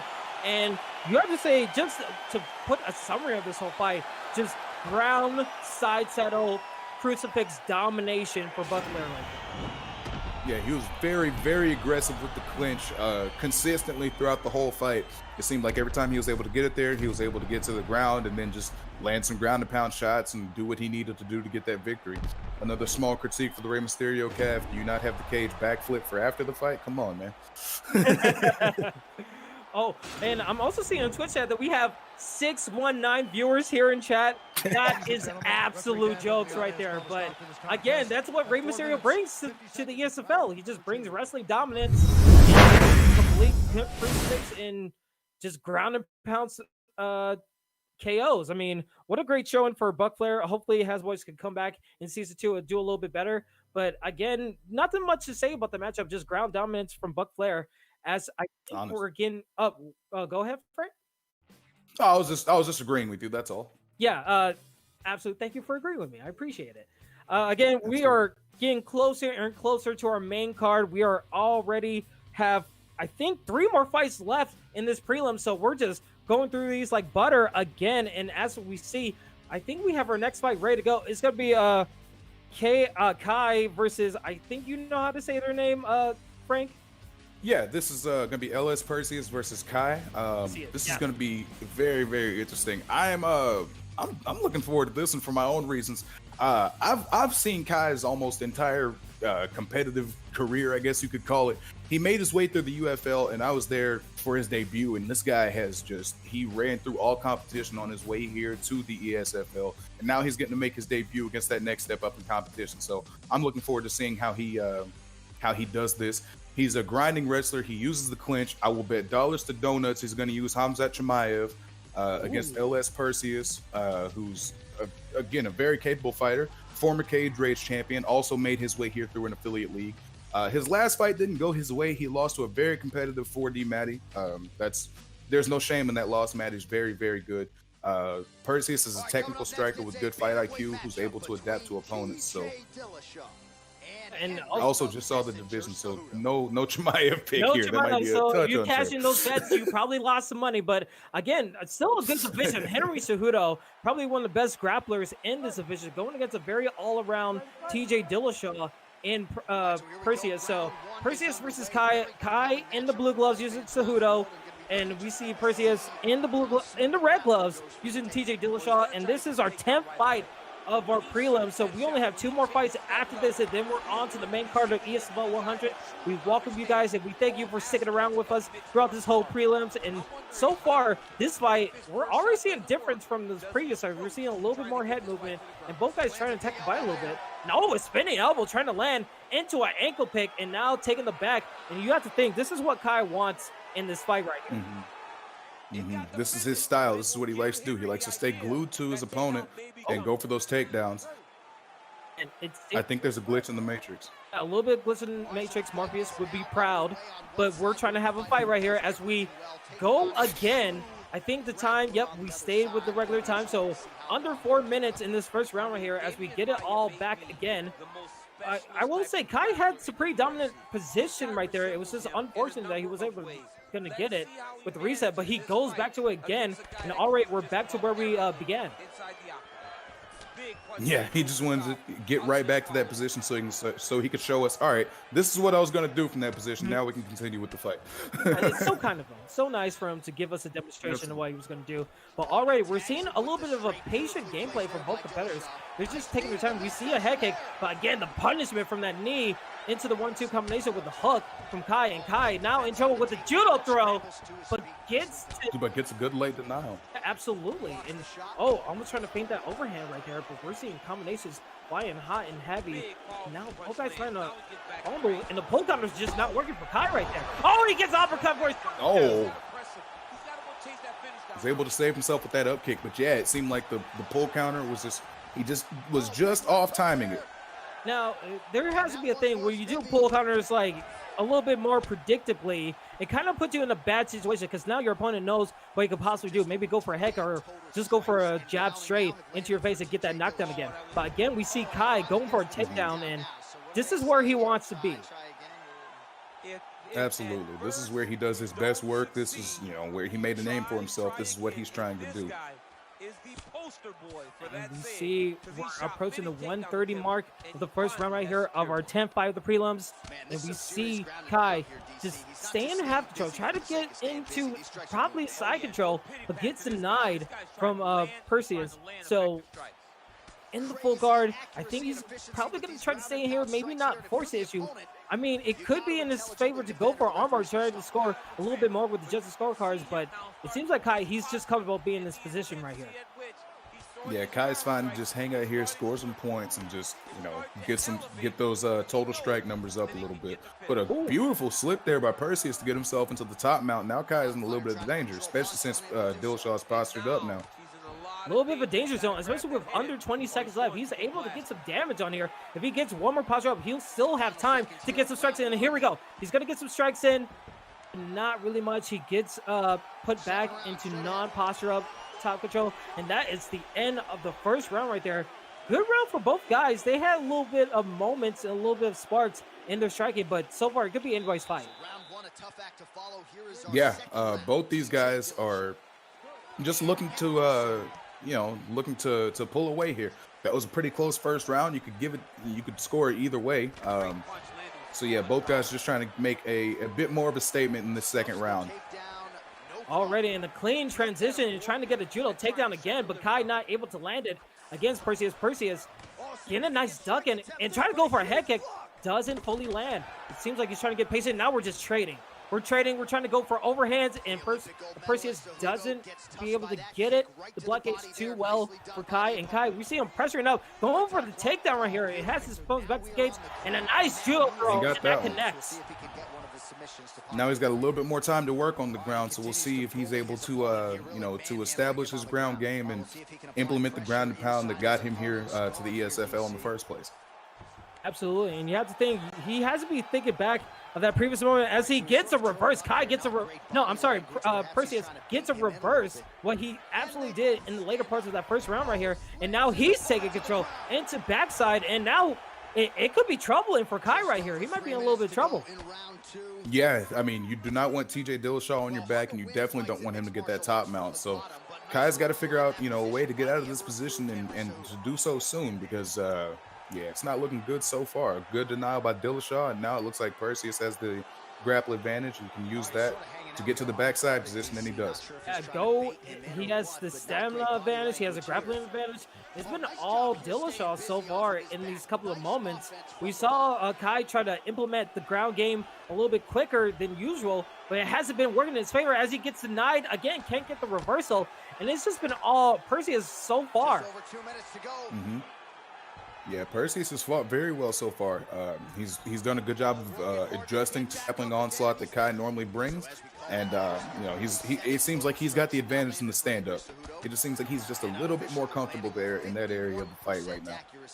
You can see him be able to get more loose, not able to only use the jabs and the straights. He's able to use overhands. He's able to use body kicks to just change his opponent's levels or mindset. And a beautiful pull counter there. My goodness, that is exactly what he needed. He has a minute 15. If he can keep it standing up, he might be in the money with this fight. But again, Kai going back into the clinch. He wants to use the knees, trying to push his opponent back. But now is Perseus trying to push it back. But no, judo throw for Kai. Kai able to go back into side saddle, and that's exactly what he needed.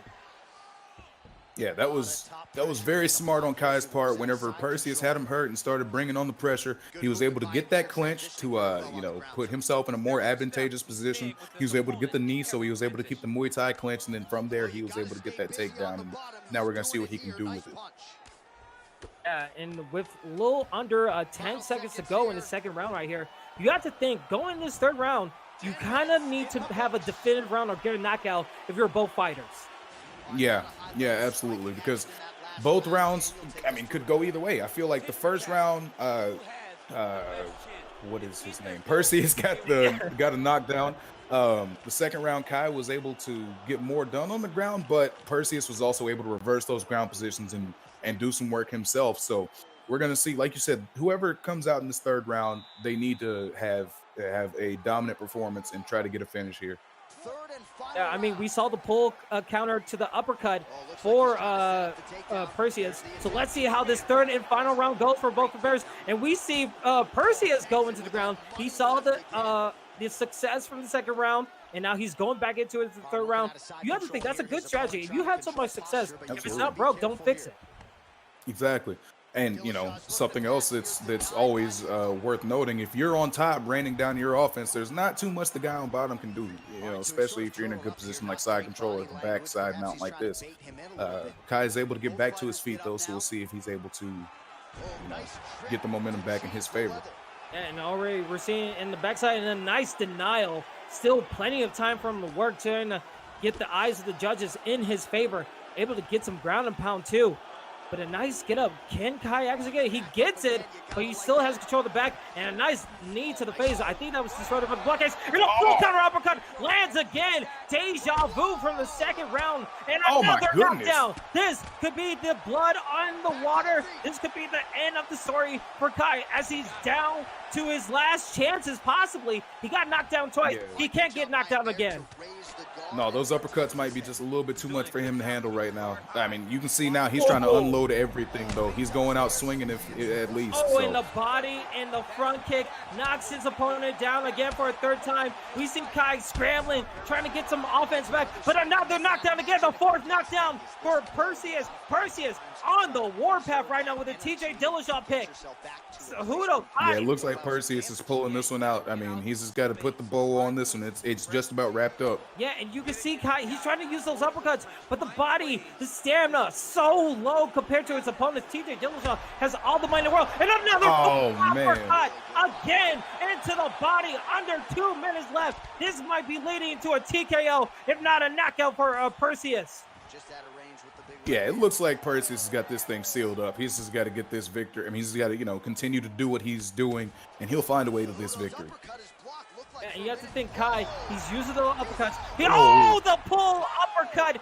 The 4th time is a charm. He's able to get the KO, and he gets the victory with a TJ Dillashaw. Excellent victory from Perseus right there. Yeah, you got to be feeling good about that one if you're Perseus. You were in a back-and-forth dogfight. With the fight was on the table going into that 3rd round, and Perseus knew what he had to do. I mean, he knew what he had to do and got it done there for the victory. So a great job. Hats off to Perseus. Yeah, hats off to him, and he did it in front of 1,800 viewers here for ESFL 100, and we're still in the prelims, so we thank you guys so much for being here. I mean, you just saw an excellent fight from both competitors. Kai was able to try to implement his ground game a little bit more, but it wasn't to avail. When he saw Perseus have more of the advantage, he tried to keep his striking, and it seemed like he was scrambling a little bit more, but Perseus able to use that pull uppercut 4 times and get the lucky one of getting the knockout. That is a great showing for him. Yeah, it was. And that's against a guy who, like I said, had a lot of hype coming in. I mean, that's not to say Kai's a bad player, but I mean, he had nothing but success in the UFL on his way here. And, that just shows that there is definitely a jump in competition. It's different up here. Perseus was able to show him that. Go ahead. I'm sorry. No, like you said, it's built different. That's really the point that I was making. Perseus just showed that, Yeah, absolutely. They're built different. They hit different. And we're just going to get into more of these fights right here as our next fight, our second to last fight of the prelims is here. It's going to be Jakey B versus Slick Cold. And my goodness, if you put this on any ESFL card, this is a main fight card right here. This is a main card fight right here, Frank. So what do you have on the score report?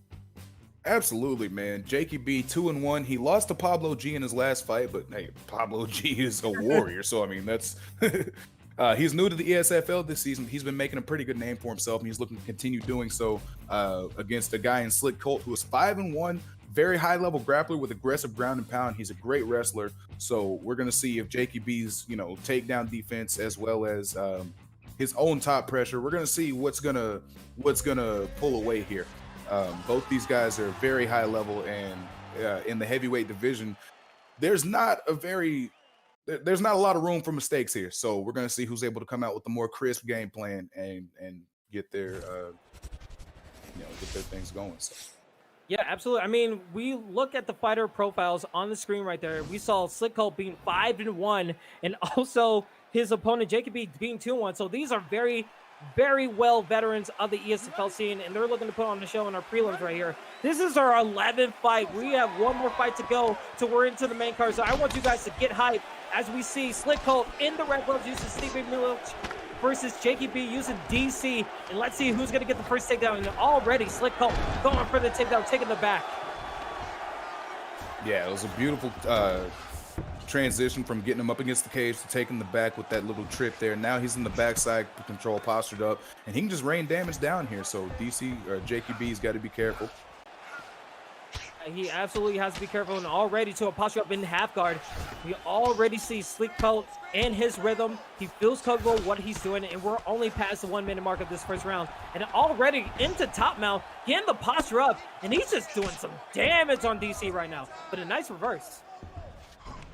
Yeah, nice reverse by DC to keep himself out of, too much out of harm's way. But he's still in a bad position here. I mean, he's still got Stipe mounted on top of him. He's able to get to the half guard, but man, this top pressure so far from Slick Colt has been relentless. Oh, and a nice denial. That could have been to full guard in favor of Jakey B, but Jakey B still in dire straits. He's able to push to the half guard, but Slick Colt with this time already, I think he already has like 2 minutes of top control so far in this round, and that we only been past 2 minutes. And now again, the posture up just working so well. The screen is going red. for JKB. JKB kind of in trouble right now. Yeah, kind of.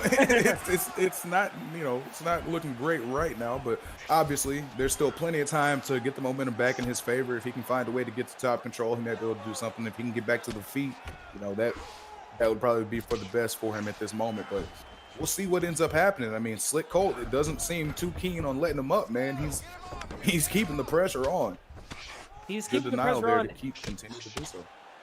Absolutely, and we saw JKB able to deny that posture up a second ago, but again, Slick Colt just pressuring his opponent with posture ups. I think that's his 5th posture up attempt of this whole fight, and it's been good. He's been able to get consistent damage going these posture ups, and he might actually go into the like double digits of posture ups in this first round alone. I mean, why not? If it ain't broke. Fair enough. But as we see here, again, into the full guard, so far, we're about to approach under 1 minute right here, and JKB has just been on the ground, just suffering this posture up attacks, and Slick Colt doesn't feel real confident about this whole round in general. Man, absolutely. I mean, he's taken almost no damage. The fight started, he got the takedown, and this is where we've been. So, I mean, why wouldn't you want to do the exact same thing going into round 2 if you're Slick Colt? Yeah, absolutely. And under 20 seconds left in the first round right here. And if you're JKB, you have to think, okay, I spent the whole round on my back. This second round, I need to change it up and make sure my takedown defense is on par, because I don't want to be taken down again and suffer through this whole round. Well, DC's neck is broke a little bit right there. Put some ice on it, snap it back in place, get him out there for round 2. All right, we're in the second round right here. This is our 11th fight of the prelims. Again, Slick Colt in the red gloves uses Stipe, JKB in the blue, and he goes for a takedown himself. Very interesting. I'm surprised he went for a takedown right there. I mean, DC is really good in the posture up, but would you go to the ground again, especially after that first round? I wouldn't, because I would know at any given moment this is going to turn back into the same. But at the same time, he's confident in his own ground abilities, and he says, okay, you can hold me down for a round. I can do the same to you. And he's looking to do that right now with DC. So we're going to see if he's able to return the favor here a little bit. He gets the posture up and is constantly moving. So that's a good sign from JKB there. It seems like you gave me the blueprint from the first round. Now I'm going to do it on you and see if you can counter it. And right now, it seems like JKB, he's been having the answers to all these transitions as he gets another denial again into top mount. He's been doing really well. This is actually a nice change of pace for JKB, and now he's in top mount posture up position. He has some strikes of his own, and you have to think, Slick Colt, he's getting a taste of his own medicine. Yeah, I mean, it's kind of funny because he was like, all right, okay, let's see how you like it. And just came out and implemented the same game plan. Now we're going to see, you know, if he's able to continue to do that damage. One thing I'm noticing is he's posturing up and he's advancing his position almost every time, you know, whereas Slick Colt was posturing up and doing the damage. He's posturing up and moving so he can get to a better position to do the damage. Yeah, I think we've seen like so many transitions already from JKB, and he's already been put in a good position, but all of this is not where you want to be if you're JKB. You spent so much time on top position, but now you're back into where you were in the first round, and this doesn't have to feel good because, again, now the strikes are going to come out from Slick Colt. Exactly. And the thing that's more interesting, it happened almost at exactly the 2.5 minute mark. So he gets half a round of control and then was in position to potentially give up a half a round of control. So it'll be, sorry, go ahead. No, I was going to say, again, another takedown. That just, like, all the success that JKB had in the first couple of moments of this second round right here, it just all went away with that second takedown from Slick Colt. Slick Colt is going to probably take over the rest of this round right here. And you have to think JKB, he, like, all that work, all the work he's done, snapped like Thanos, and none of that actually mattered. Oh, half of it mattered. But yeah, no, Steve is right back down. He's got him again on the back. This is not a good position for DC to be in, and it's just getting worse because Slick Colt's able to take the full back mount, flattens him out, and it's looking worse for JKB by the second. Yeah, by the second, he has 30 seconds to survive, but that block gauge is low. That head health is low. Oh, wow. He is so so close, and he's not defending those back flats. Every time he pops around, he's not defending well. I think he only got one denial of those pops arounds, and they're just amounting to so much damage. He's able to get up, but too little, too late. Yeah, that was very, very dangerous, especially towards the end of the round. It looked like Slick Colt was one, maybe two shots away from getting the finish there in that second round. So we're going to see if he can keep up the pressure and go back to the ground to do some more damage in this third round, and possibly salt away this fight. I mean, depending on how you look at it, you could have him up 2018 already. You might have him up 2017, depending on how you scored round one. So right now it's looking like a Slick Colt's fight. So Jakey B might break out some of the desperation. He's got to put his foot on the gas here if he wants to get that win. Yeah, let's see how they both adapt. Jakey B kind of on the back foot. He needs to throw the kitchen sink out in this third and final round as DC. And you can see he's going to stay striking. Gets a nice pull counter. The pull counter works. That's what he needed. For it. He got the momentum. Now what can he possibly do? And he goes for a power slam. I don't know if that's the move you want to do. If I'm him, I want to get back up and try to take control, because I have to think you're down 2 rounds right here. You got the pull counter. You were able to get the rock. You got to keep it standing up. That's kind of what I'm thinking too, man. I mean, don't get me wrong. He's been doing fine on the ground, but it feels like you're never in too good of a position here, you know, because at any moment Slick Colt can get one of those reversals or get a sweep and end up on top, and everything that you've done is all for naught. So yeah, like you said, if I'm DC, I'm trying to stand back up and just do my damage there, especially since you were able to get the pull counter, you were able to get a rock that way. Stay on the feet. Yeah, and as we're seeing, as we have passed 2,000 people watching ESFL 100, we welcome you guys. We thank you so much for being here and watching the prelims as we're getting closer and closer to the main card. But right now, Jakey B, he's running out of time. And again, the worst case scenario has happened as he gets his back taken. Now he's in the clinch. He needs to find a way to get out of this. But again, his back backpack lands, but he needs to find a way to get out of this. He had so much success in the first couple of moments of this third round, but now he's back at square one and it's looking like he's run out of time. Yeah, I mean, the clock is actively working against him at this point, and with Slick Colt on top of you, I mean, there's no way this gets better in the current position. You know, the time's just going to keep ticking. He's going to keep posturing up. He's going to keep doing damage. So he's got to find a way to get back to the feet so he can try to get this knockout. But again, Slick Colt is just doing fantastic with the top pressure. He's doing absolutely fantastic. He has been, every time he went to his game plan, he has absolutely perfected it to his benefit, especially with the backflip from the second round. But you have to think, if you're Jakey B, man, those 2 moments where he went for the takedown after he was having some success in the stand-up, that's going to come back to haunt him in this whole judges scorecard, if it even goes to judges scorecard. Yeah, I mean, that'll probably keep him up at night, honestly, because like you said, you were starting to get the success with the striking, and then I'm not gonna say you threw it away, but you abandoned that in hopes of finding success elsewhere, when, you know, maybe you should have just stuck with where you were. Yeah, and you can also make the excuse, like the game plan, like, okay, from the first round he got taken down and he went on the ground for the rest of the whole fight, so he wanted to be the aggressor and get the takedown himself before he was getting taken down. So I get it, but man, you had a pull counter uppercut. You were able to do it, but I think this might go into Slick Colt's favor with this whole fight as we get to the end of the fight and we see the replays here, Frank. Yeah, I just think that Slick Colt was able to do enough in all 3 rounds to, you know, if you look at this fight individually, he won every single round, in my opinion. So, I mean, just if you're Jakey B, there were some moments there that you need to capitalize on. There's some moments that you can take away from and be like, all right, I did this well. But, I mean, for the most part, this is a pretty one-sided victory for Slick Colt. As we go to Bruce Buffer with the decision. 30-26 and 29-27. Declaring the winner by unanimous decision, Stipe Miocic. There you have it. Slick Colt gets the victory over Jakey B. In interesting scorecards, we saw a 30-26, a 29-27. So definitely that first round was made into a 10-8 round. The ground control and just the overall position for that whole round became such a difference in that whole fight. But I think one judge possibly could have scored the third round in favor of Jakey B, but it just wasn't enough against Slick Colt's dominance. Yeah, you would think so, but like you said, that first round, he definitely did enough to get that 10-8. It's hard to argue against that. Just the grappling dominance that he showed in that first round was splendid. I mean, he did everything that he needed to do to get that victory. So that was a great performance by Slick Colt, and again, it was a great performance by Jakey B. There's nothing to hang your head about. It's just, you know, didn't go his way this time.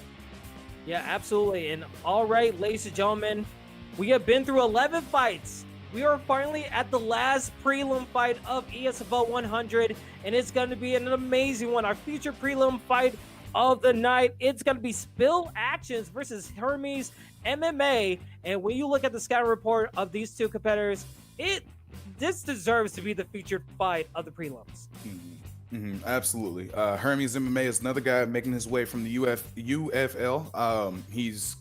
He made his debut on one of the past few cards. He's coming off a loss against Jiu-Jitsu. I cannot talk right now. But yeah, he's coming off a loss against Jiu-Jitsu, so he's looking to avenge that. He's a very balanced fighter. He's got a good ground game. He's got good pressure, good counters. He's pretty solid everywhere the fight goes. Whereas Spill Actions, he's been pretty active. He's 2-2 in this in the ESFL. He's had some great fights. He's also very counter heavy. He's got great defense, and he likes to fight off of the back foot. So we'll see who's able to bring what they like to do to the table. You know, we're gonna see if it's gonna be the pressure of Hermes or if it's gonna be the counters of Spill Actions that dictate this fight. Yeah, absolutely. And we see an interesting pick, Max Holloway versus Conor McGregor. So we're going to be seeing some excellent matchups right here. Lots of excellent striking from both of these competitors. And again, guys, thank you so much for just joining us for the prelims, as we're one fight away from the main card. Balian, Bruce Lee Rob, and I'm a Boxer are going to take you the rest of the way after this fight. So thank you so much. We appreciate you. We have over 2,000 viewers for this final fight. Then we get this main card going, where we see Marshall Mine versus Pryoxis against Suave versus Goat 1099. A lot of great fights coming your way. 13 fights in general for the main card. But we're going to finish off with a bang. Get hyped, chat. This is your final fight. Let's get it going. Over 2,000 viewers. That's insane. Thank every one of you. I can't even begin to think about counting that high. I usually get lost after 7. But the fact that these guys have come out and just showed us love and supported us this entire way is fantastic. Just thank y'all so much. Right now, we've got good back and forth here, and it looks like McGregor's trying to work the body, get that stamina differential in his favor. Yeah, we see Spill Actions again in the red gloves, using the Conor McGregor. Hermes MMA using Max Holloway in the blue. And we know that the counter punching is going to be playing a factor. It's all about the head movement, but we've seen both guys attacking the body a little bit. We see uppercuts trying to land from Spill Actions, but Spill Actions needs to watch out for the range and distance. He gets a nice pull, but doesn't try to land a shot. He's just being patient a little bit, trying to play a little bit more counter. He knows he has to stand on disadvantage, and he's working well against the body. He is. He's doing a great job of working that body, just trying to get that gas tank of Max Holloway's down a little bit, because Holloway's got cardio for years, man. If you don't do something, if you don't attack the body, he's just going to outpace you. It doesn't really matter who you are. Yeah. But yeah, especially using Conor, he's trying to make up that distance. Yeah, and we already see Spill Actions. He has had some good sequences so far in this whole fight. I mean, he's attacking the body. He made his opponent fall down twice. Not considered a knockdown, but just attacking the body. And you see the stamina difference already showing. And the head health, both guys are just landing shots. But now we see Hermes. He's able to get some straight into his opponent's face. And a nice hook for his troubles. Yeah, Hermes is starting to land some of these shots. But, man, if you notice, that body health is getting chewed on pretty consistently. I mean, Spill Actions is doing a great job of working the body so far. And I'm a huge fan of the body work, so I'm loving to see that. Yeah, but we already see Spill Actions. He's using a lot of stamina. He's attacking the body. He's attacking the head, excuse me. But he's getting some success. Both guys are getting some success. And already with a leg kick and get the punish. We already see Spill Actions on the warpath, able to get a rock. He's attacking the body a little bit. It's only a matter of time before I think we see that slip straight from Spill Actions. But Hermes answering back with stamina of his own. He needs to watch out. He can't suffer any more of those body shots, because that body is already halfway through of its health. Yeah, Conor's Spill Actions is doing a fantastic job of just finding the body. I mean, he's mixing those shots into his combinations. He'll throw 3 or 4 to the head, and then whenever you're backing out of range, he'll just slip one into the body like that. And he's doing a great job there with working that body. Like you said, Hermes can't take many more of those. And the thing about those body shots, they set up all the head strikes later. And it's not even only just the body shots. He's making his opponent whiff. He's making Hermes whiff. But he's striking all the vicious body shot, landing into a body rock. Spillaxis moving forward with 20 seconds left in the first round right here. Oh, but I thought he slipped out of the way. Woo! Oh my goodness, we're in the Matrix right now. We're just doing some crazy Matrix stuff. Yeah, everybody's just doing what they want to right now. It's fantastic. That's a firefight. These guys are throwing rocks at each other. I love it, man. They're just I thought he was gonna be able to duck out of the way of that spinning kick, but you know, I mean, the timing just was off by a hair, and that's enough in this game to eat a shot like that. We're gonna see if that's gonna be in the back of his head in the second round. You know, it has to be. I mean, look at the replay right here. Look at the spinning move. Boom, into the dome, and he was ducking. I think he was expecting a high head kick, but then the roundhouse, looking at it again from the overhand angle, boom, into the face of Conor McGregor, kind of changed up the momentum a little bit. And you have to think, Holloway, he's going to get some more stamina, so he's going to be able to work with some. But McGregor, if you're Spillaxis, you've been doing so well so far. You can't make that cautious mistake again. And a front kick to start the second round. Oh, but the body shots, the body is just hurting for Hermes MMA. It's looking like a trouble situation. If he could get another spinning roundhouse, he could pull it back. But again, Spillaxis is able to just take advantage. Oh, tries to go for a kick of his own. Yeah, wow. There's a lot going on right now. It just seems like wow, he just rocked him pretty nice to the head, and then that can set up. Man, I just feel like at this point, Spillaxis has a lot of options at his disposal. He's got the body hurt, he's got the head hurt. It's just a matter of what he wants to do at this point. He tries to go for a home run hit again, trying to back off Spillaxis. Spillaxis getting hit with those front kicks. He needs to watch out for that. He can't avoid any of those strikes, but again, Spillaxis brings his opponent down to the canvas with the straight left. And now Spillaxis, he needs to be careful. Oh, but we finally see a takedown, but doesn't get it. Hermes trying to scramble, trying to be desperate about the takedown, trying to go for it again, doesn't land it. And now we're just in a brawl. He needs to watch out for the body. But Spillaxis, Frank, you have to think, he's doing well. He just needs to keep up this pace and not force any crazy strikes. But again, Hermes gets the takedown. No, doesn't get the takedown. He's actually in the bottom game. Yeah, it looked like he was going to be able to, turn that backpack to his advantage, but Spillaxis does a good job of getting that slam and taking the top position. Now he's back on the feet where he can just continue to work and do what he needs to do. Oh, huge kick to the and body. Another body. Think, man, it's not going to be this. I don't think this fight's going to go on much longer. Spillaxis just has him too hurt. That may be his fifth knockdown of the fight, or at least his fifth body rock. And a 6-1 and a 7-1, and the body will crumble. McGregor, Spillaxis gets the victory in the final prelim of ESFL 100, and what a way to close it out.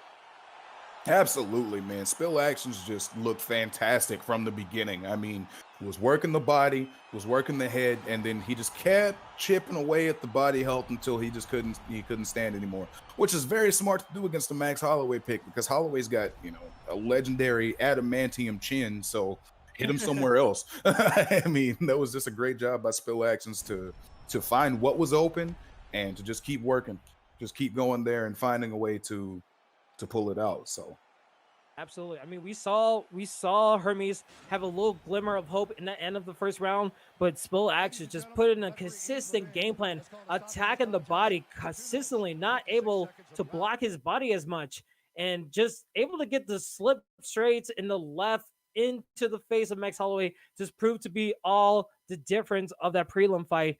And man, Frank, we went past 25 of these fights so far, and we are almost towards the beginning of the main card of ESFL 100. Man, it has been an amazing prelim.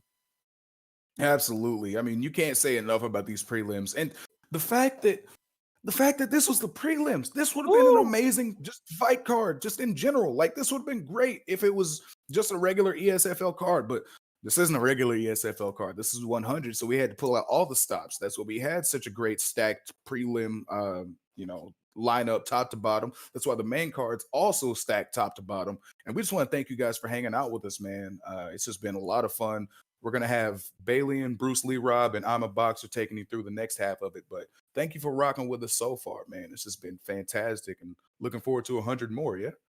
Absolutely. Another 100. I'll see you there. But again, be on the lookout. We're going to take a quick break to get everything set up for the main card because it's just too big to handle. Again, this is your card. Suave Jamie versus Go 1099. Champion versus champion. Xbox versus PS4. Who's going to take it? Marshall Mind versus Pryoxis. Who is going to get the bragging rights and prove to be the better fighter? A lot of great fights. There's so many names to mention. It's going to be incredible. And we can't wait to watch it along with you guys.